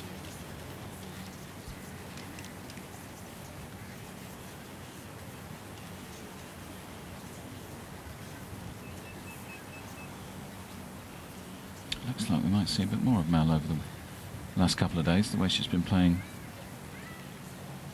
during Wednesday and Thursday. Nikki Campbell having a pretty good week too. Another good week for her. She's been so consistent this season. Bunch of top 10 finishes. 3rd on the ISPS and Order of Merit behind Hull and Nacera. Set for her highest finish on the LET's money list. Has only been on this tour a couple of years, Nikki Campbell.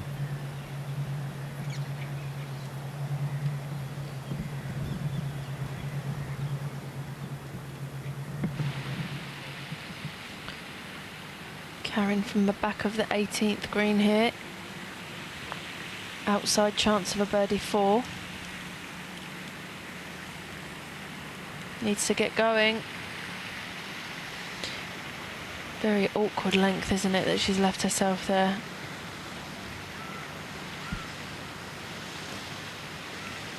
The smiles disappeared today from the Solheim Cup captain, but I'm sure she'll have been delighted with her golf yesterday. It's Nikki Campbell.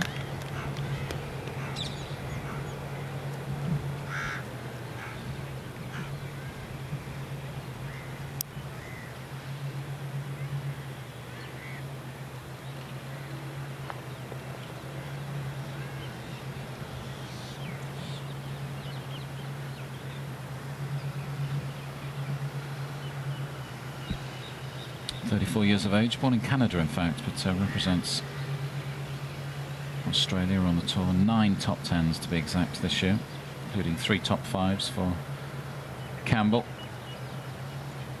There's been a second in there as well in Holland, part of the playoff in Holland with Carly Walker and Malene Jorgensen.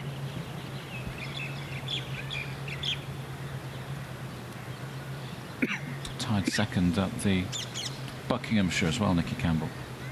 Big event on the calendar, the flagship event in many ways, held at the home of the Ladies European Tour. The European Masters, as it's known.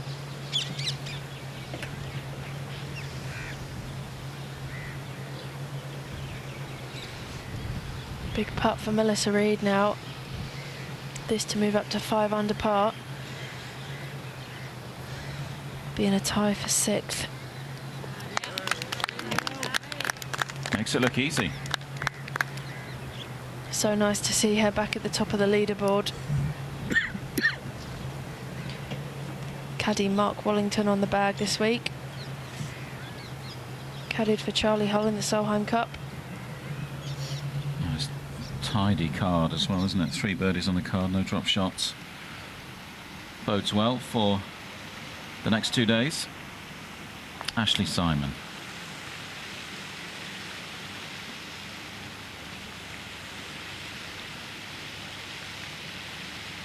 Taps in for par.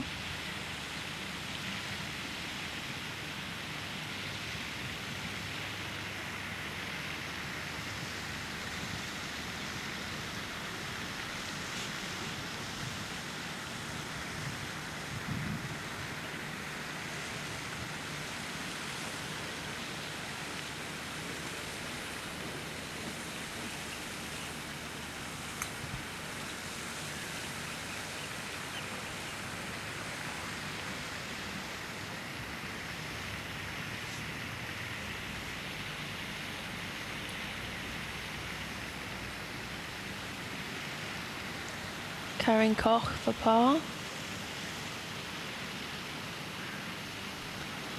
Yeah, this for a round of 76.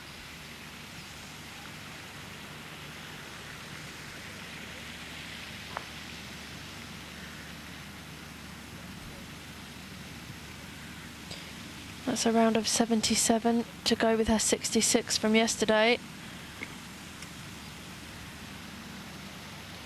Tough day at the office. Yeah, a bit of a different story from 24 hours ago, to say the least. Not a lot for Karen to smile about today. 6 bogeys on the card, just the 1 birdie on 16. Now Mel Reid on the 18th, going the more direct route. Yeah, similar line to Carlotta Saganda. We saw her go for it in 2. I wonder if that's the game plan for Melissa as well. Looks like it. Let's hope so. Makes things interesting late in the day. He's having fun.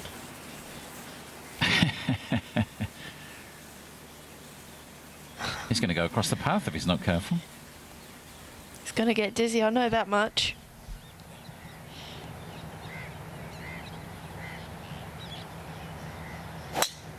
Nikki Campbell on the 18th, 1 under for the tournament.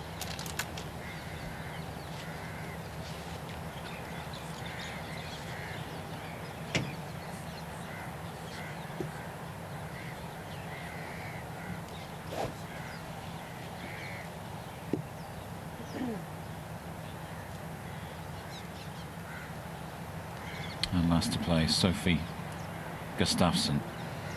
Also opting to cut the corner of this dog leg. Sophie unfortunately won't be around for the weekend.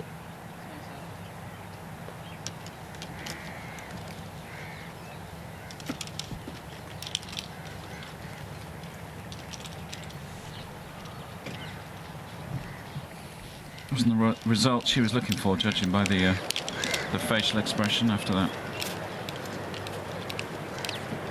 tee shot, but we'll track that down hopefully in the next few minutes.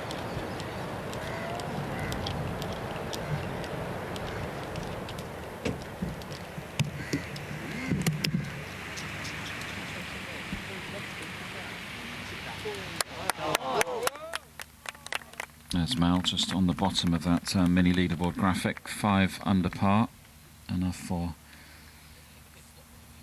a share of 6th place at the moment. Just Fang, Hull, Nordqvist, Tamanen and Nasira above her on the leaderboard.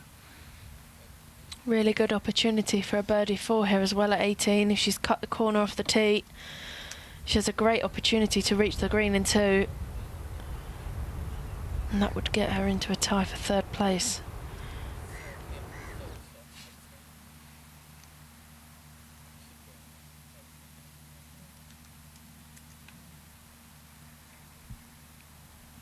A bit further up the 18, Sarah Camp is putting the finishing touches to her round, and that's a fine 3rd shot over the water.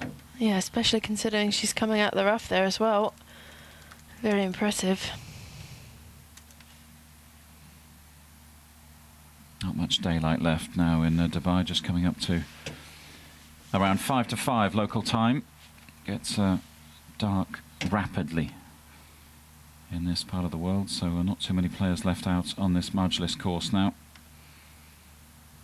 It's set to be an interesting final 2 days.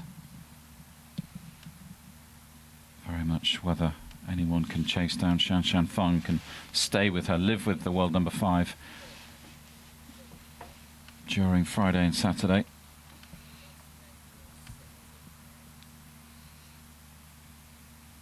Sarah Camp playing alongside Celine Urban and Vicky Lang during the opening 2 rounds of this tournament.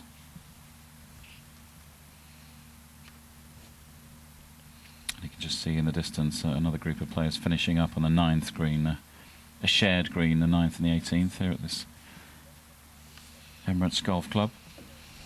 That's where Cheyenne Woods has been up today. That's where Tiger hit that famous drive off the helipad on top of the Burj, and his niece Cheyenne made the long journey up onto that helipad this afternoon.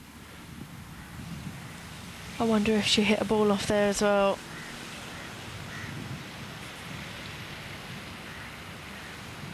Sarah Kemp for birdie here at the 18th to get to 5 under par.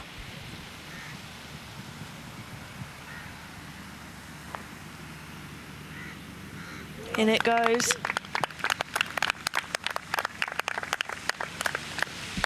Five under par and in a good position heading into the final 2 rounds. Yeah, plenty of birdies on the card today. 7 in total. Good day for Sarah.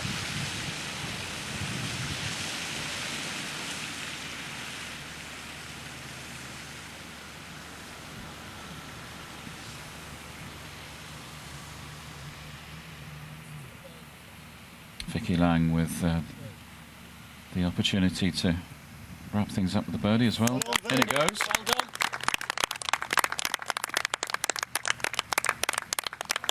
I think that'll just be 1 shot too many for Vicky.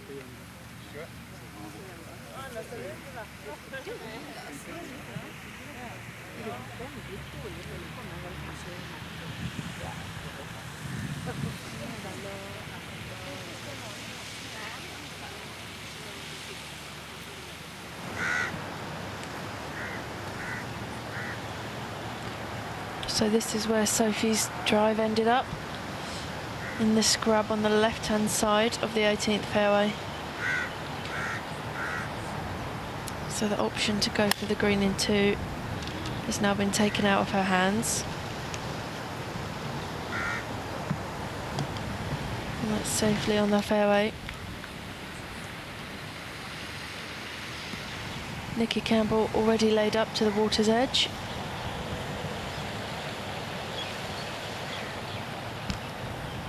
Just leaves Mel Reid to play. This is the challenge facing her.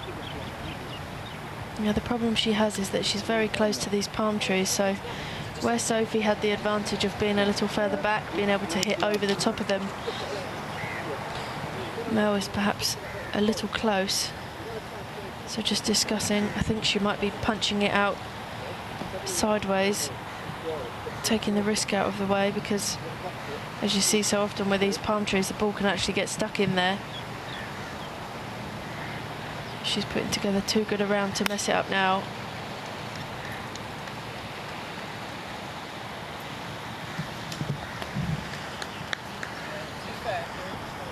Yeah, sensible decision in the circumstances for Mel.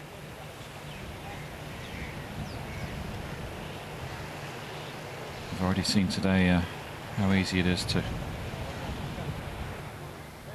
make a hash of this final hole. Just ask Charlie Hull after a fabulous round. Suffered a 7 on this par 5 18th, which will have left a bad taste in the mouth for Charlie, but still in second as it stands. Even if she doesn't win the tournament, of course, Charlie Hull still a very good chance of topping the order of merit at the end of this week, the end of the season, which would be a fine achievement. Would be the youngest ever winner of the Ladies European Tour ISPS Handa Order of Merit. Another record for the English teenager.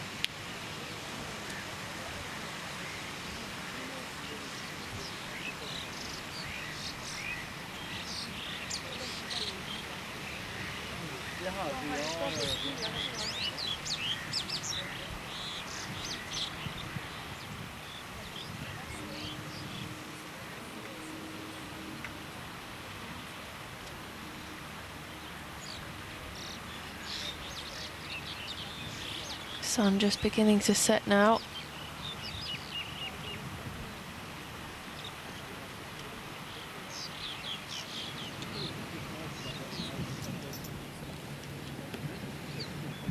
I think Mel's going to have about 120 yards into this hole.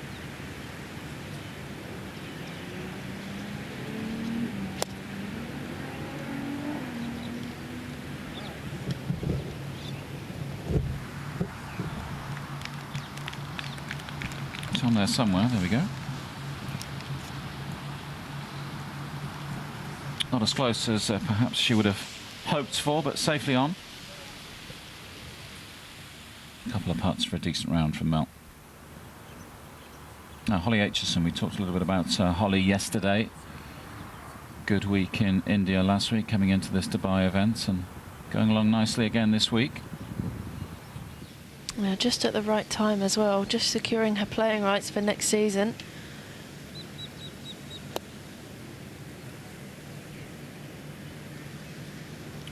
Nikki Campbell playing up onto the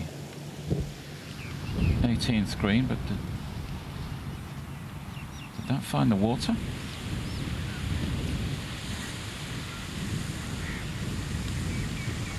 I think that may have spun back into the lake. I've seen that a few times today from key players. Yeah, Charlie Hull, Minjee Lee, and now Nikki Campbell. Sophie Gustafsson's turn.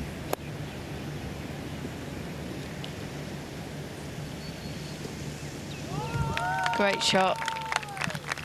Perhaps Sophie will finish her round on a high. Been a tough couple of days.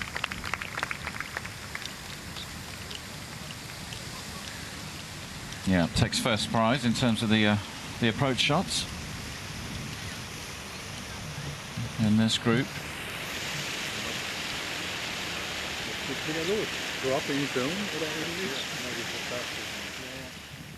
Back to Holly Aitchison on the 8th green, playing the course the wrong way round, so finishing up on the 9th.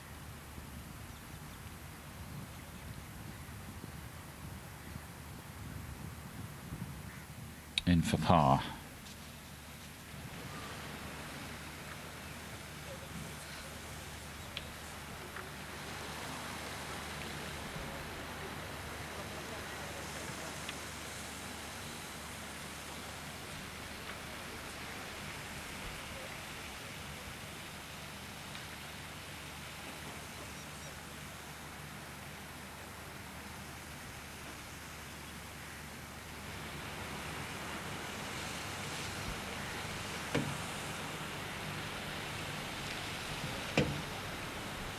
Melissa Reid in the green shirt, just below our high camera position. Just waiting for Nikki Campbell to play, we believe. Who is just over yonder there to the right of the picture. There she is.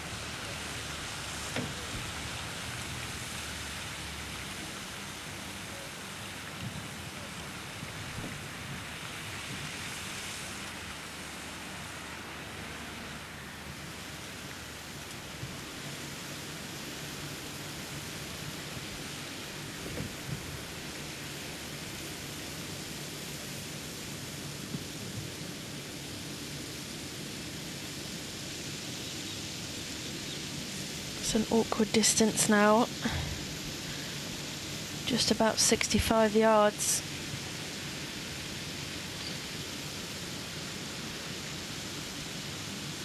Very tricky because after making a mistake you just want to hit it in close. But you have to be careful. You don't want to be going in the water twice.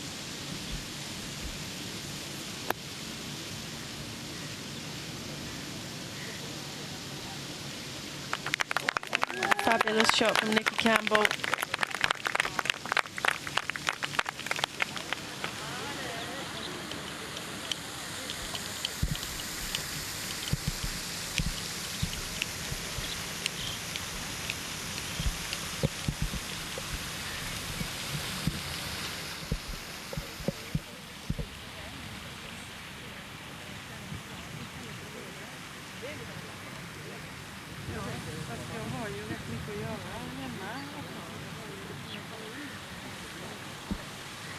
Penultimate group left out on the course, this Campbell, Reid, Gustafsson group, playing the course the right way round, so just one more group behind them before day 2 comes to a close. Lene Jorgensen, Linda Vesberg and Stephanie Nahr just behind them on the golf course.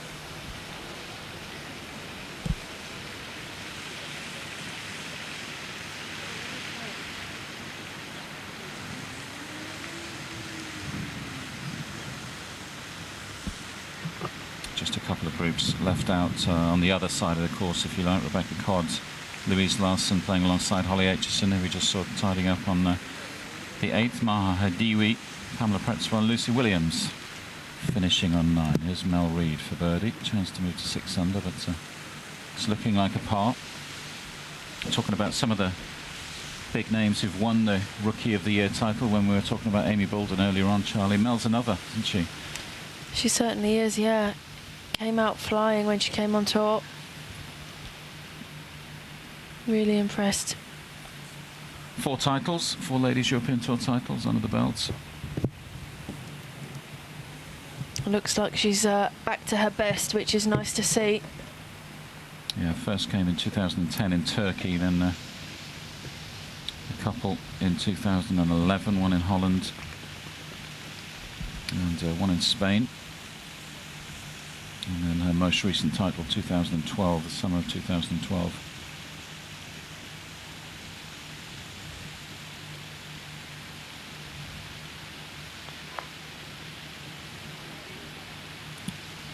Not to be for Sophie Gustafsson.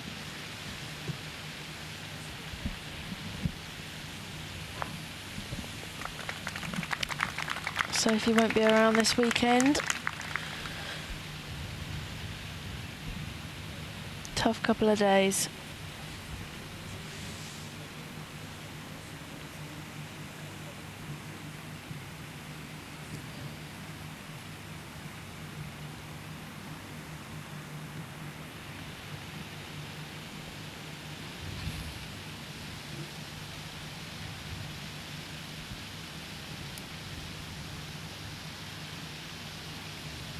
Becky Campbell just lining up her putt on the 18th green.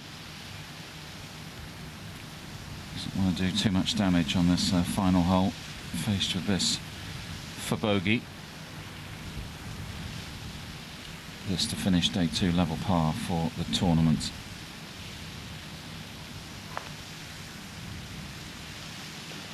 In it goes.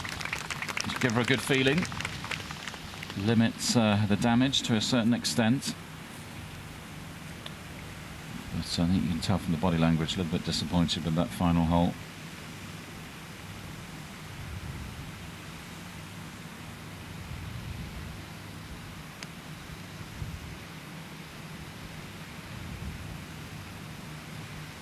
Which just leaves Melissa Reid to finish off. Yeah, big putt here.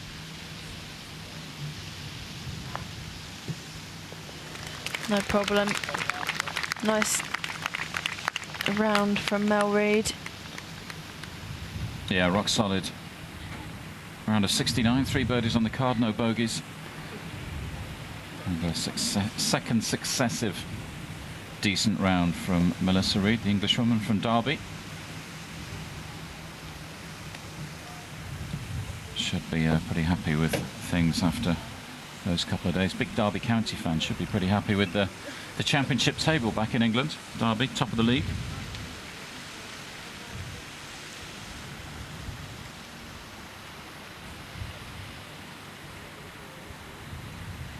There's the final group out on this 18th hole, and I think just one group out on the other side of the course. And here's Holly Aitchison. Playing some great golf these last couple of weeks. Finishing her season on a high. Struggling to see into the sun.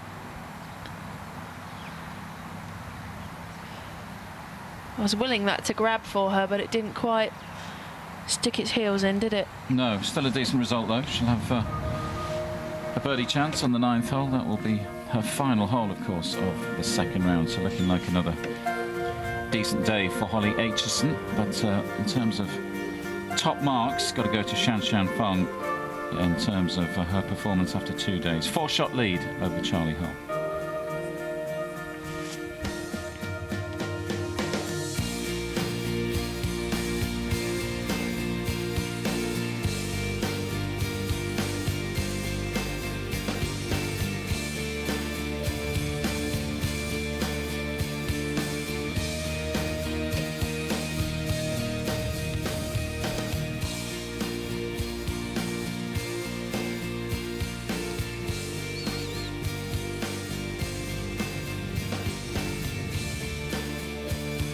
Really looking forward to the continuation of that battle between Charlie Hull and Gladys Nasira over the weekend. Gunning for top spot on the money list. Just a shot separates them so far.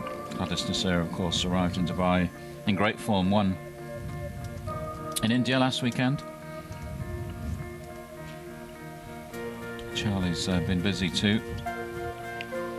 Got a provisional card for the LPGA Tour for 2015 in Florida last week. Recently second on the Ladies European Tour in Sanya as well. Some of the other players who've enjoyed a good couple of opening days here in Dubai. Big group on 3 under par. Nicole Brock-Larson, the rookie, doing well. Still doing very well out there. Also the likes of Buck Satterthorne, Liz Young, Rebecca Hudson, Ashley Simon. There's Holly Aitchison, just going up the 9th. Opportunity to move to 4 under if she sinks that birdie putt. And some of the players on 2 under after their opening 2 rounds. Jo Clatten, Becky Morgan, Stacey Lee Bregman, Jade Schaefer, good 69 from her today. Round of 68 from Minjee Lee, the former world #1 amateur from Australia. 2 under alongside Valentine Derry and Sophie Walker. Another big group back on 1 under. Caroline Hedwall, probably the biggest of those names. Solheim Cup player from Sweden. And there's Karen Koch, the overnight leader after day 1. 66 yesterday, 77 today. So chalk and cheese, her opening 2 rounds.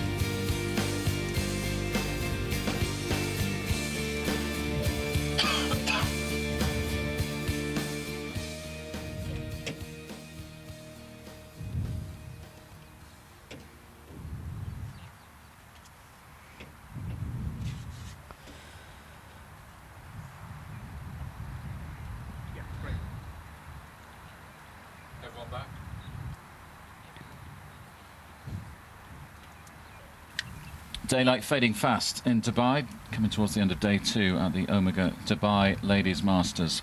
Just a handful of players left out on this Margilis golf course, Emirates Golf Club.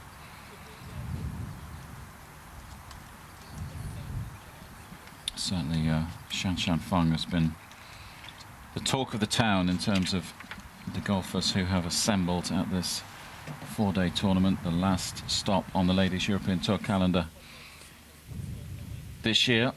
We expected much of her. We built her up, of course, highest ranked player in the field, world number 5. But the big names don't always deliver, but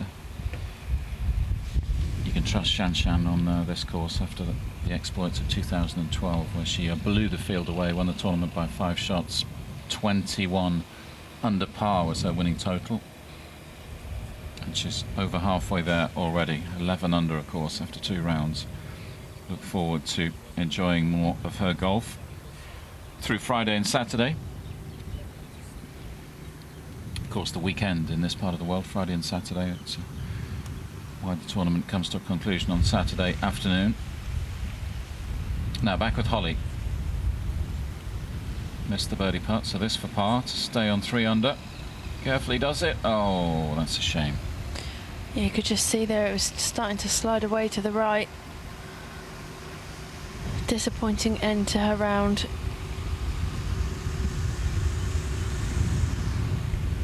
Boyfriend Ollie Reddick on the bag. The body language said it all there, didn't it? Yeah, it's difficult because she's had such a good day. She's had, you know, a great couple of days, but it's just that sour taste when you finish. Now across this gigantic shared green, Stephanie Na putting for birdie. Yeah, not been Stephanie's week, unfortunately.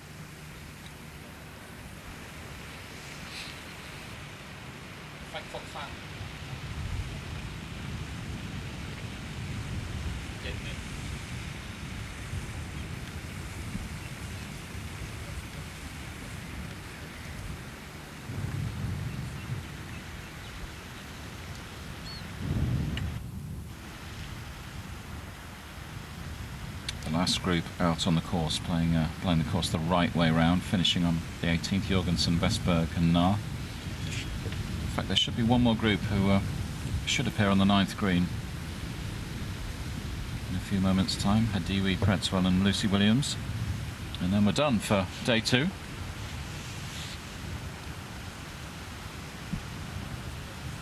Vestberg next to putt.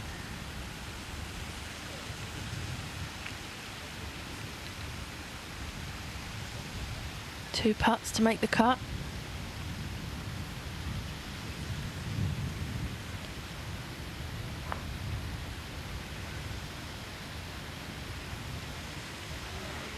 Safely in for the weekend.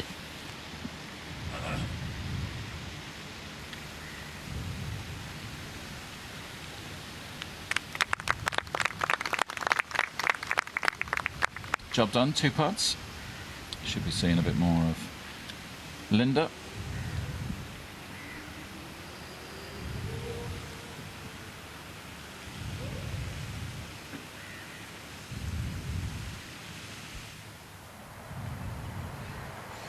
High above the Emirates Golf Club, the international airport, of course, not too far away in Dubai. That place never closes down. 24 hours a day, 7 days a week. Flights coming in and out of all 4 corners of the world.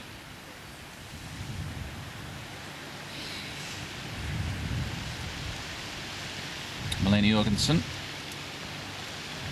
She'll be sticking around as well for the last 2 days of the tournament.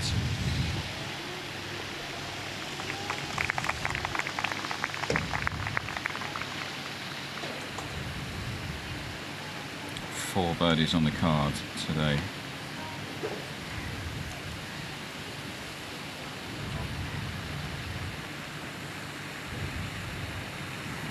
Oh, another busy day at the Emirates Golf Club.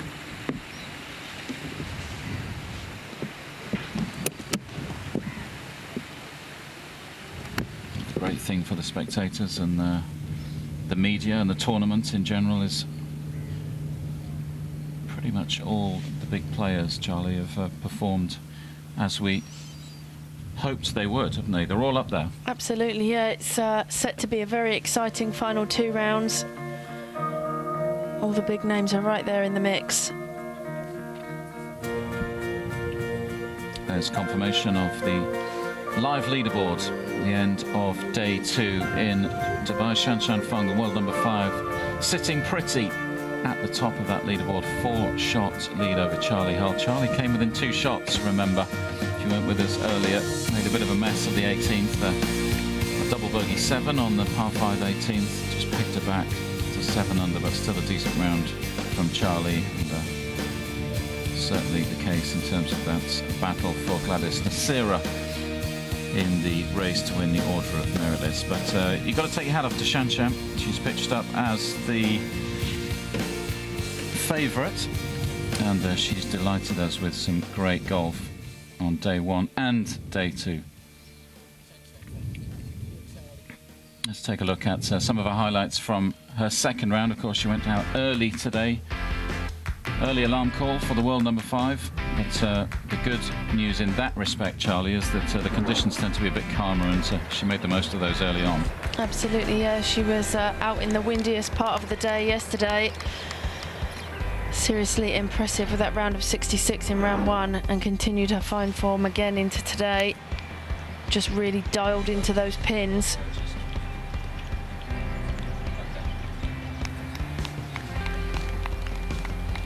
Once more, all departments in fine working order for Shanshan. The irons were working well, and the putter too.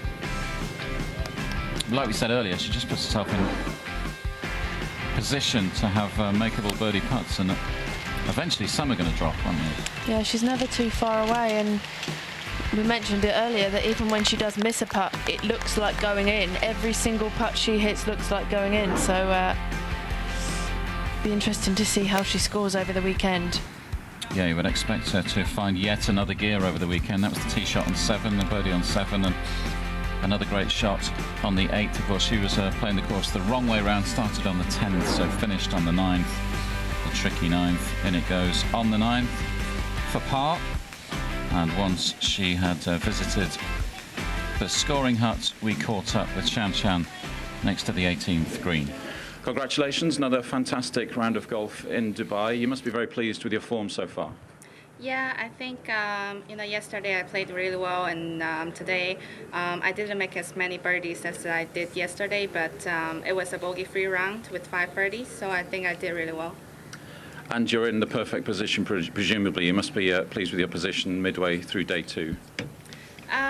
Well, I said my goal was top 3, so, and I have a habit that I don't actually look at the leaderboards during the tournament. I only look at it, check it out like Sunday afternoon. So, well, I'm not really trying to guess where I'm at, but I would say I feel comfortable at the position, and really looking forward for 2 more good days. This golf course seems to bring out the best in you. You won with minus 21 a couple of years ago. What is it about the Emirates Golf Club that you like, or perhaps suits your game? I think it's a great course. I mean, the course is in really good conditions. This year they did move a few tees up, so the course played a little bit shorter, and I think my iron shots are always pretty accurate, and my putting is always pretty good here. Well, my putting was a little bit off last year, but then this year, it's on again, so I made a lot of putts, and I think that's why I play well here. And you playing very well coming into this week, 3 top 10s before you arrived in Dubai. What do you have to do this weekend to get your hands on the trophy once more? Well, my goal is just top 3. Whatever, where I'm standing at, but my goal is top 3. If I make it to top 3, I'll feel really happy, and I'm not really trying to think about winning or anything. All the best for the weekend. Thank you. Looks pretty pleased with life. Shan Shan, not surprisingly, rounds of 66 and 67, and her closest challenger going into the final 2 days of this tournament is Charlie Hull, the young English teenager, of course, going for her very first win in the Order of Merit, and produced the goods on day 1 and did it again today. Came out flying. We talked a little bit, Charlie, about how we perhaps shouldn't expect too much of her this week with the struggles of travelling around the world and arriving a little bit tired, but once again Charlie's proved us wrong. Yeah, she certainly has. She just looks very in control of her game. She's not really thinking about anything. She's just going out there and hitting the golf ball, which we know she does so well. This was a fantastic shot at 15. She's willing it to chase up to the pin, and it does exactly that. And that would lead to a birdie 2. Yeah, recovered well after bogeying the first and looked very at home out there. But trouble on the 18th, and this left a bit of a blot on the copybook. Backspun into the water, and that would result, in fact, in a double bogey 7 on the 18th. She was 2 within the lead of Feng, but still capable of reeling in Feng. She has the talent, isn't she? I definitely think she does. We've seen her push Kylie Walker at the German Open this year, and I think if she can go out there and do the same thing, who knows what can happen. And after she left the 18th green, we caught up with Charlie too. So Charlie, really good round until the 18th. Yeah, I actually hit a pretty good shot into 18. I think the wind really gusted though when I actually hit that shot. It was gusting anyway, but I hit a half 9 iron and I only had 105 yards to clear it, and I usually hit my 9 about 132. I know I hit it a lot less than a full one, but it was quite strong coming into that green. Up to that point, you were really flying, weren't you? Yeah, I was 4 under till then, but I still finished 2 under, which is not too bad, and I'm only with my 5-4 off the lead, so that's nothing at all. Did you, obviously you saw what Shan Shan Feng did this morning, did you go out there thinking I'm going to have to go match her or at least get close? I didn't really, I wasn't really looking at the scores too much, just on the golf course, but yeah, she had a good round. She played yesterday afternoon when the wind picks up, and then she shot alone this morning. So yeah, it's a good round, and hopefully I'll be playing with her tomorrow. And heading into the weekend, you're still on course for winning the Order of Merit? Yeah, well, Gladys is playing great at the moment, so it's not over yet, and I think she'll definitely probably finish in the top 4 because she's playing really good. So I'll have to go and dig deep tomorrow and the day after. Good luck. Thank you. Yeah, big weekend for Charlie. She's got 2 battles on her mind, doesn't she? Reeling in Shan Shan Feng, and she's going to be looking over her shoulder, perhaps slightly nervously, towards the figure of Gladys Nasira. Of course, at the start of the week, Charlie started just over 22,000 euros ahead of Gladys Nasira in the race to win the Order of Merit. That will be decided this weekend, and they're treating us, aren't they, Charlie Douglas? They're both playing well, and they're continuing this battle right to the wire. Yeah, it's fantastic that it is so close. It's very exciting for us as viewers to watch. I'm sure as players they'd rather it wasn't so close, but for us it's fantastic, and it's nice that they are both playing well, and it's not just that one player is playing well and the other one's maybe missing the cut or whatever. They're both pushing themselves. Yeah, it's great for the tour, isn't it? This battle for the money list right down to the wire. It's just a showcase of the talent and the calibre of players that are now competing on the LET.